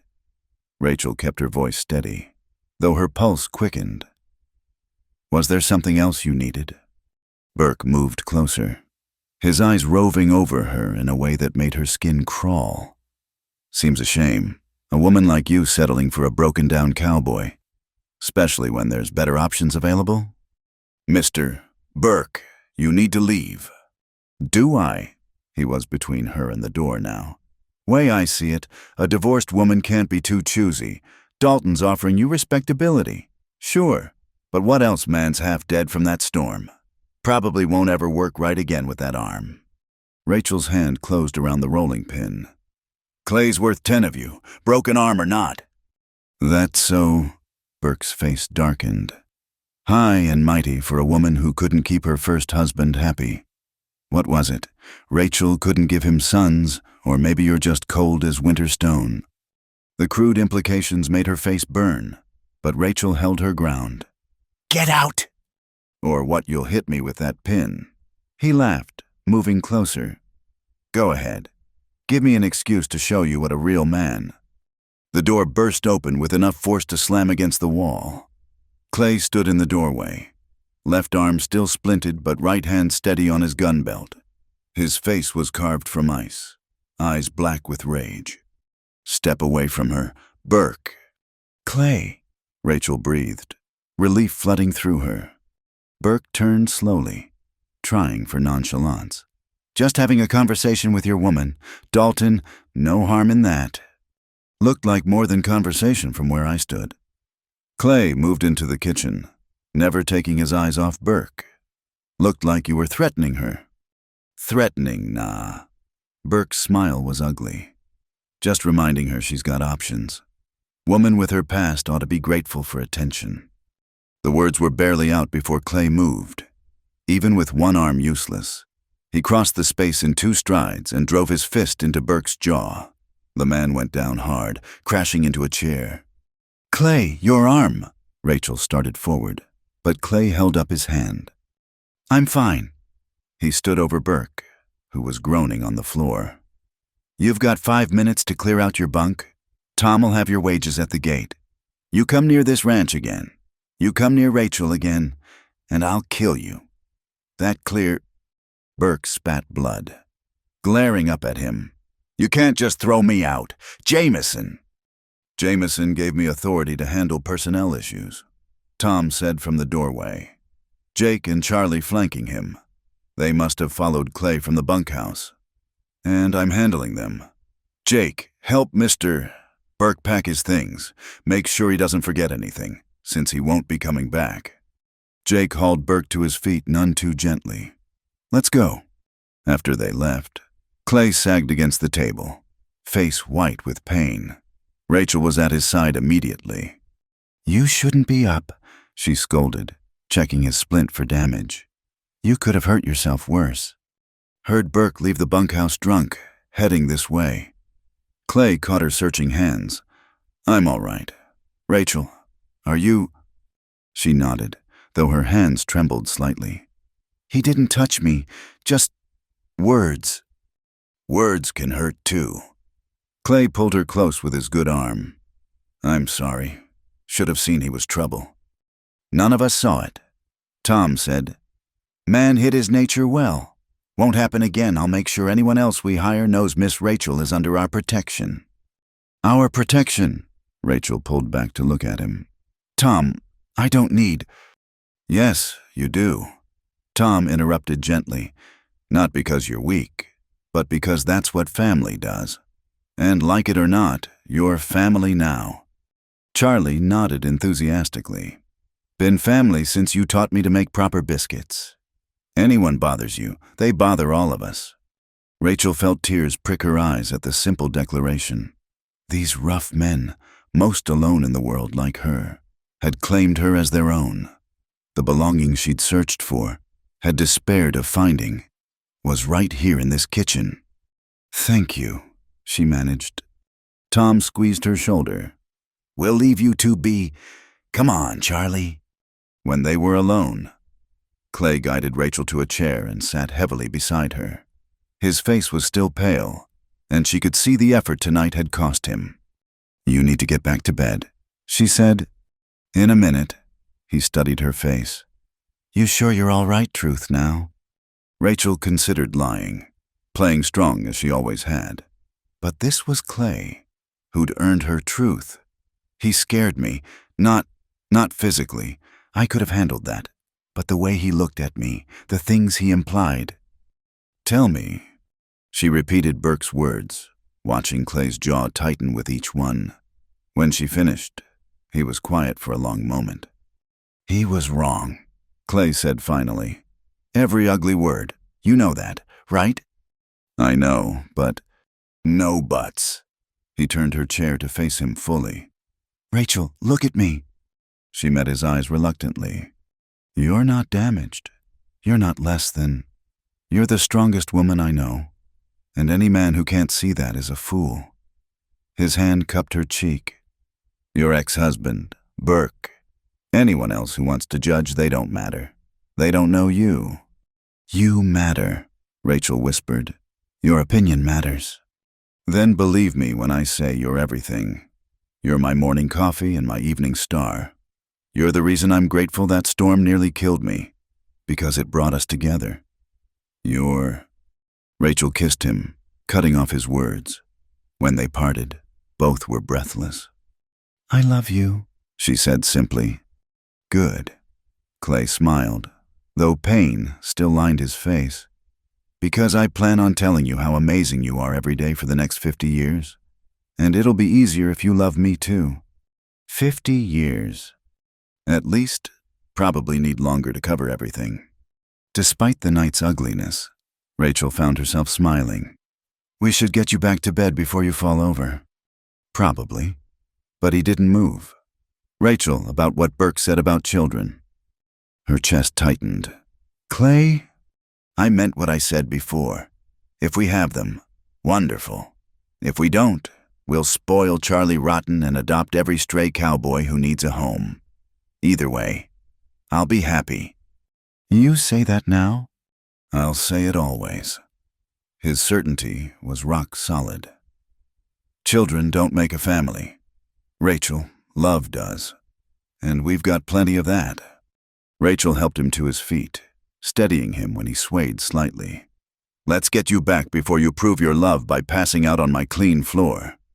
They made their way slowly across the yard, Clay leaning on her more than he probably wanted to admit. The bunkhouse was lit up, men's voices carrying on the cold air, through a window.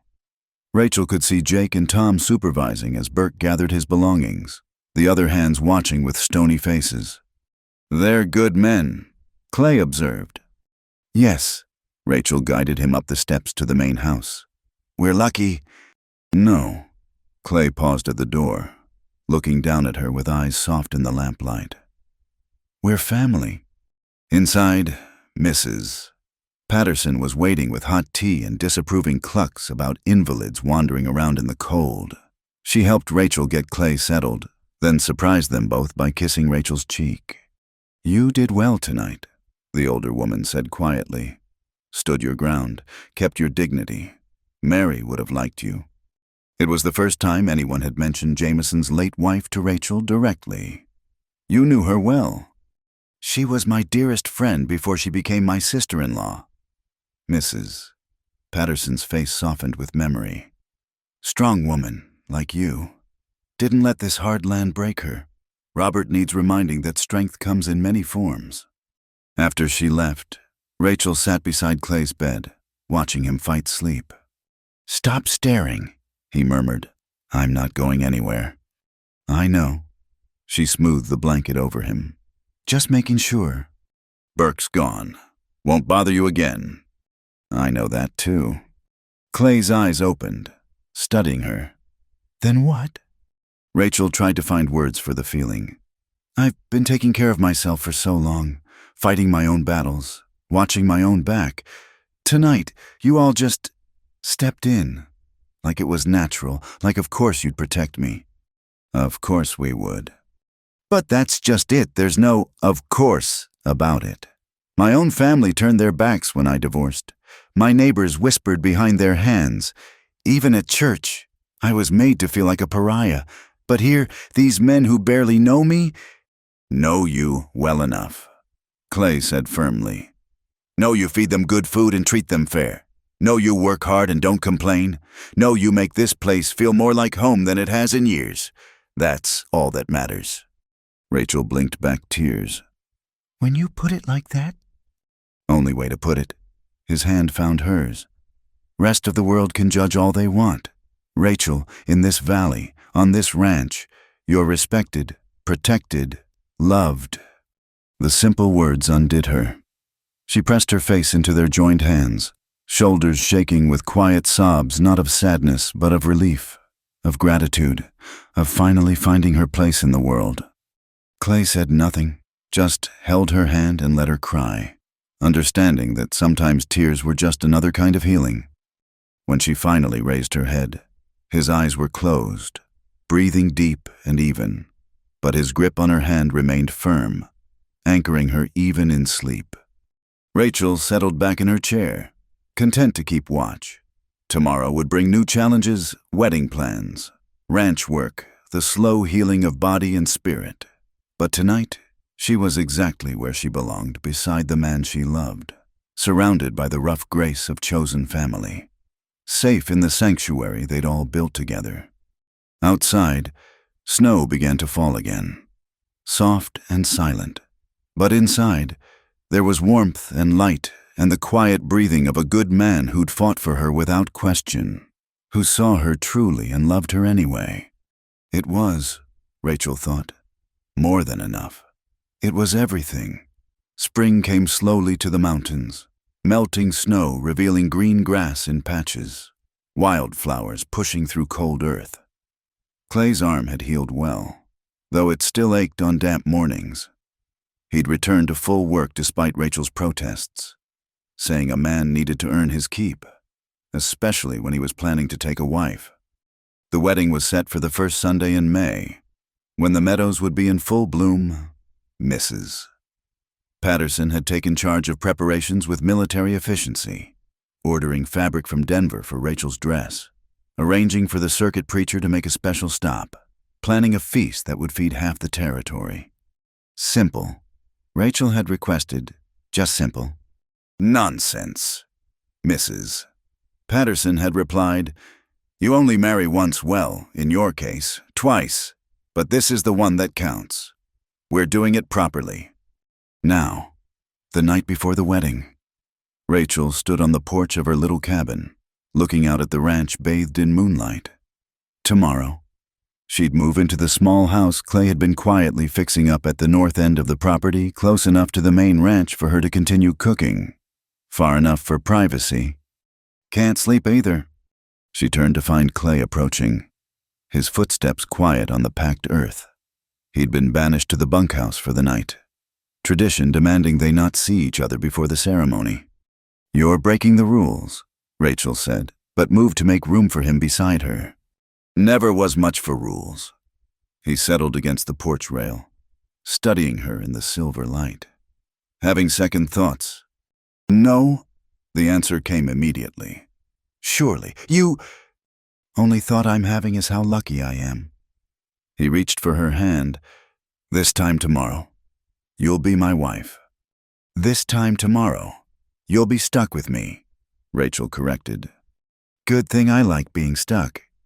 They stood in comfortable silence, listening to the night sounds, an owl calling from the pines, the distant low of cattle, the whisper of wind through new leaves.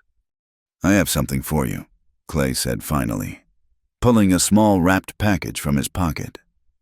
"Wedding gift. No, I'm supposed to wait until tomorrow, but—" He shrugged. "Wanted you to have it tonight." Rachel unwrapped it carefully, revealing a simple silver locket on a delicate chain. Inside was a tiny photograph, the ranch in summer, mountains rising behind it. "So you can carry home with you always," Clay explained.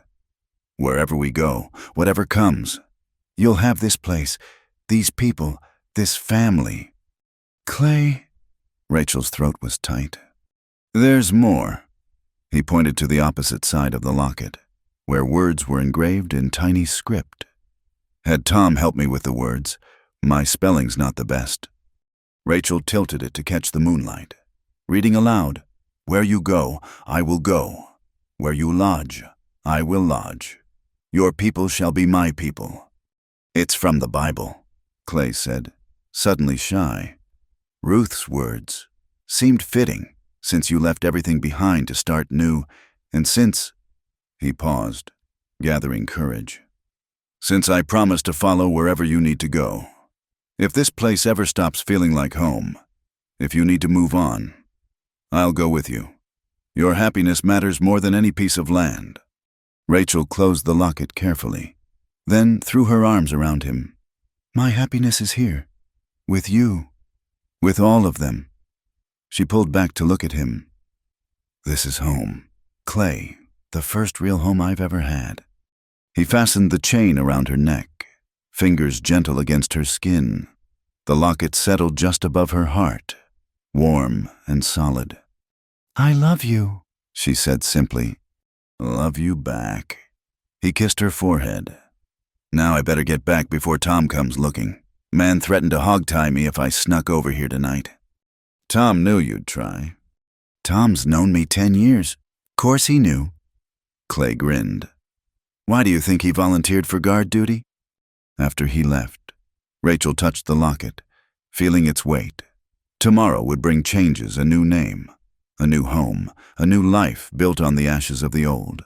But tonight, she was simply Rachel Cole, standing on the porch of her little cabin, heart full of gratitude for the winding road that had brought her here. The next morning dawned clear and bright, the sky a brilliant blue that seemed to go on forever. Rachel woke to Charlie and Mrs. Patterson at her door, arms full of flowers and ribbons and determined cheer. "No time for dawdling." "Mrs. Patterson announced, "We've got 3 hours to make you the prettiest bride in the territory." The dress was simple but beautiful, soft blue cotton with delicate embroidery at the collar and cuffs. Mrs. Patterson had insisted on the color. Whites for first weddings and fairy tales, blues for wisdom and second chances. Charlie had appointed himself chief decorator, weaving wildflowers into Rachel's hair with surprising skill. "Ma taught me," he said when she expressed amazement. "Said every boy should know how to make things beautiful." By the time they were ready, half the territory seemed to have gathered at the ranch. Neighbors from miles around, other ranch families, even the store owners from town. Rachel was touched and overwhelmed by the turnout. "Clay's respected," Tom explained when he came to escort her. "And you've earned your own reputation as a fine cook and good woman. People want to celebrate that." The ceremony was held in the meadow behind the main house, where someone had built an arch of pine boughs and early roses. The ranch hands stood in a line, cleaned up and pressed into their best clothes. Jameson waited with the preacher, and beside them, Rachel's breath caught. Clay stood waiting, wearing a new black suit that emphasized his lean strength. His hair was neatly trimmed, face clean-shaven, but it was his expression that stopped her heart wonder and love and a joy so pure it made her eyes sting with tears. Tom offered his arm. "Ready?" "Yes." She'd never been more ready for anything in her life. The walk to Clay felt both eternal and instant. She was aware of faces turning to watch, of whispered comments about how lovely she looked. But all she could see was Clay, waiting for her with that crooked smile she'd grown to love. When Tom placed her hand in Clay's, the contact felt like coming home. "Dearly beloved," the preacher began, but Rachel barely heard the words. She was lost in Clay's eyes, in the firm grip of his hands, in the absolute certainty that this was right, was meant to be, was worth every hard mile that had brought her here. "Do you, Rachel Cole, take this man to be your lawfully wedded husband?" "I do." Clear and strong, no hesitation. "Do you, Clay Dalton, take this woman to be your lawfully wedded wife?" "I do." His voice was rough with emotion. "Today and always." The rest blurred rings exchanged, vows spoken, the preacher's pronouncement. Then Clay was kissing her, gentle and sweet, while the crowd erupted in cheers. "Mrs. Dalton," he murmured against her lips. "How does that sound?" "Perfect," she whispered back. "Absolutely perfect." The celebration lasted well into the evening. Tables groaned under the weight of food. Rachel had cooked some, but the neighboring women had brought dishes too, turning it into a feast of community. There was music from a fiddle and guitar, dancing on the packed earth of the yard, laughter and stories, and more joy than the ranch had seen in years. As the sun set, painting the mountains gold and rose, Clay pulled Rachel aside. They stood by the garden fence where they'd had so many conversations, watching their friends and neighbors celebrate. "No regrets?" he asked. Rachel touched the locket at her throat, then looked at her husband strong and steady beside her. She thought of the long road that had brought her here, the fear, the shame, the nights spent wondering if she'd made a terrible mistake leaving Kansas. All of it had led to this moment, this man, this life she couldn't have imagined in her darkest hours. "No regrets," she said firmly. "Not one." Charlie appeared at their elbow, grinning widely. "Tom says it's time for the toast. Whole crowd's waiting." They returned to find everyone gathered, cups raised. Tom stood on a crate, looking uncomfortable but determined. "I'm not much for speeches," he began. "But someone's got to say it. Year ago, this ranch was just a place to work. Good outfit, fair boss. But something was missing." He looked at Rachel.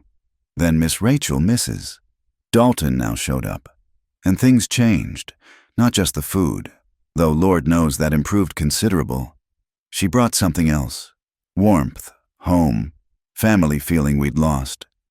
Murmurs of agreement rippled through the crowd. And Clay, Tom continued, we all thought you turned into a permanent bachelor. Glad to see we were wrong. He raised his cup higher. To Clay and Rachel Dalton, may your coffee always be hot, your biscuits always rise, and your love always grow. To the bride and groom.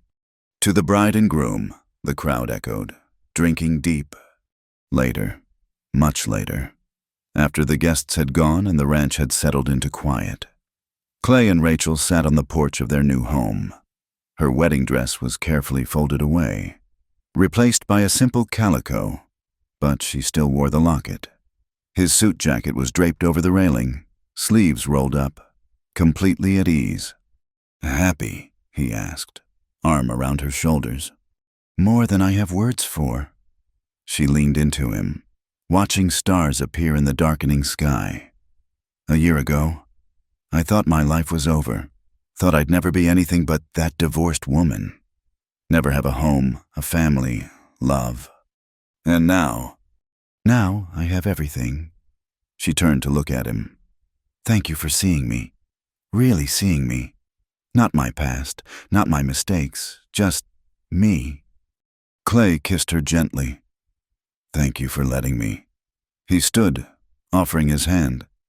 Come on, Mrs. Dalton, let's go home. She took his hand, following him into their house, their home heart so full it might burst. Behind them, the mountains stood eternal against the stars, watching over the ranch and all who dwelt there.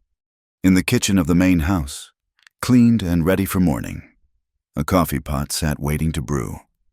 Come dawn, Rachel would be there to fill it, to start biscuits rising, to feed the men who'd become her family.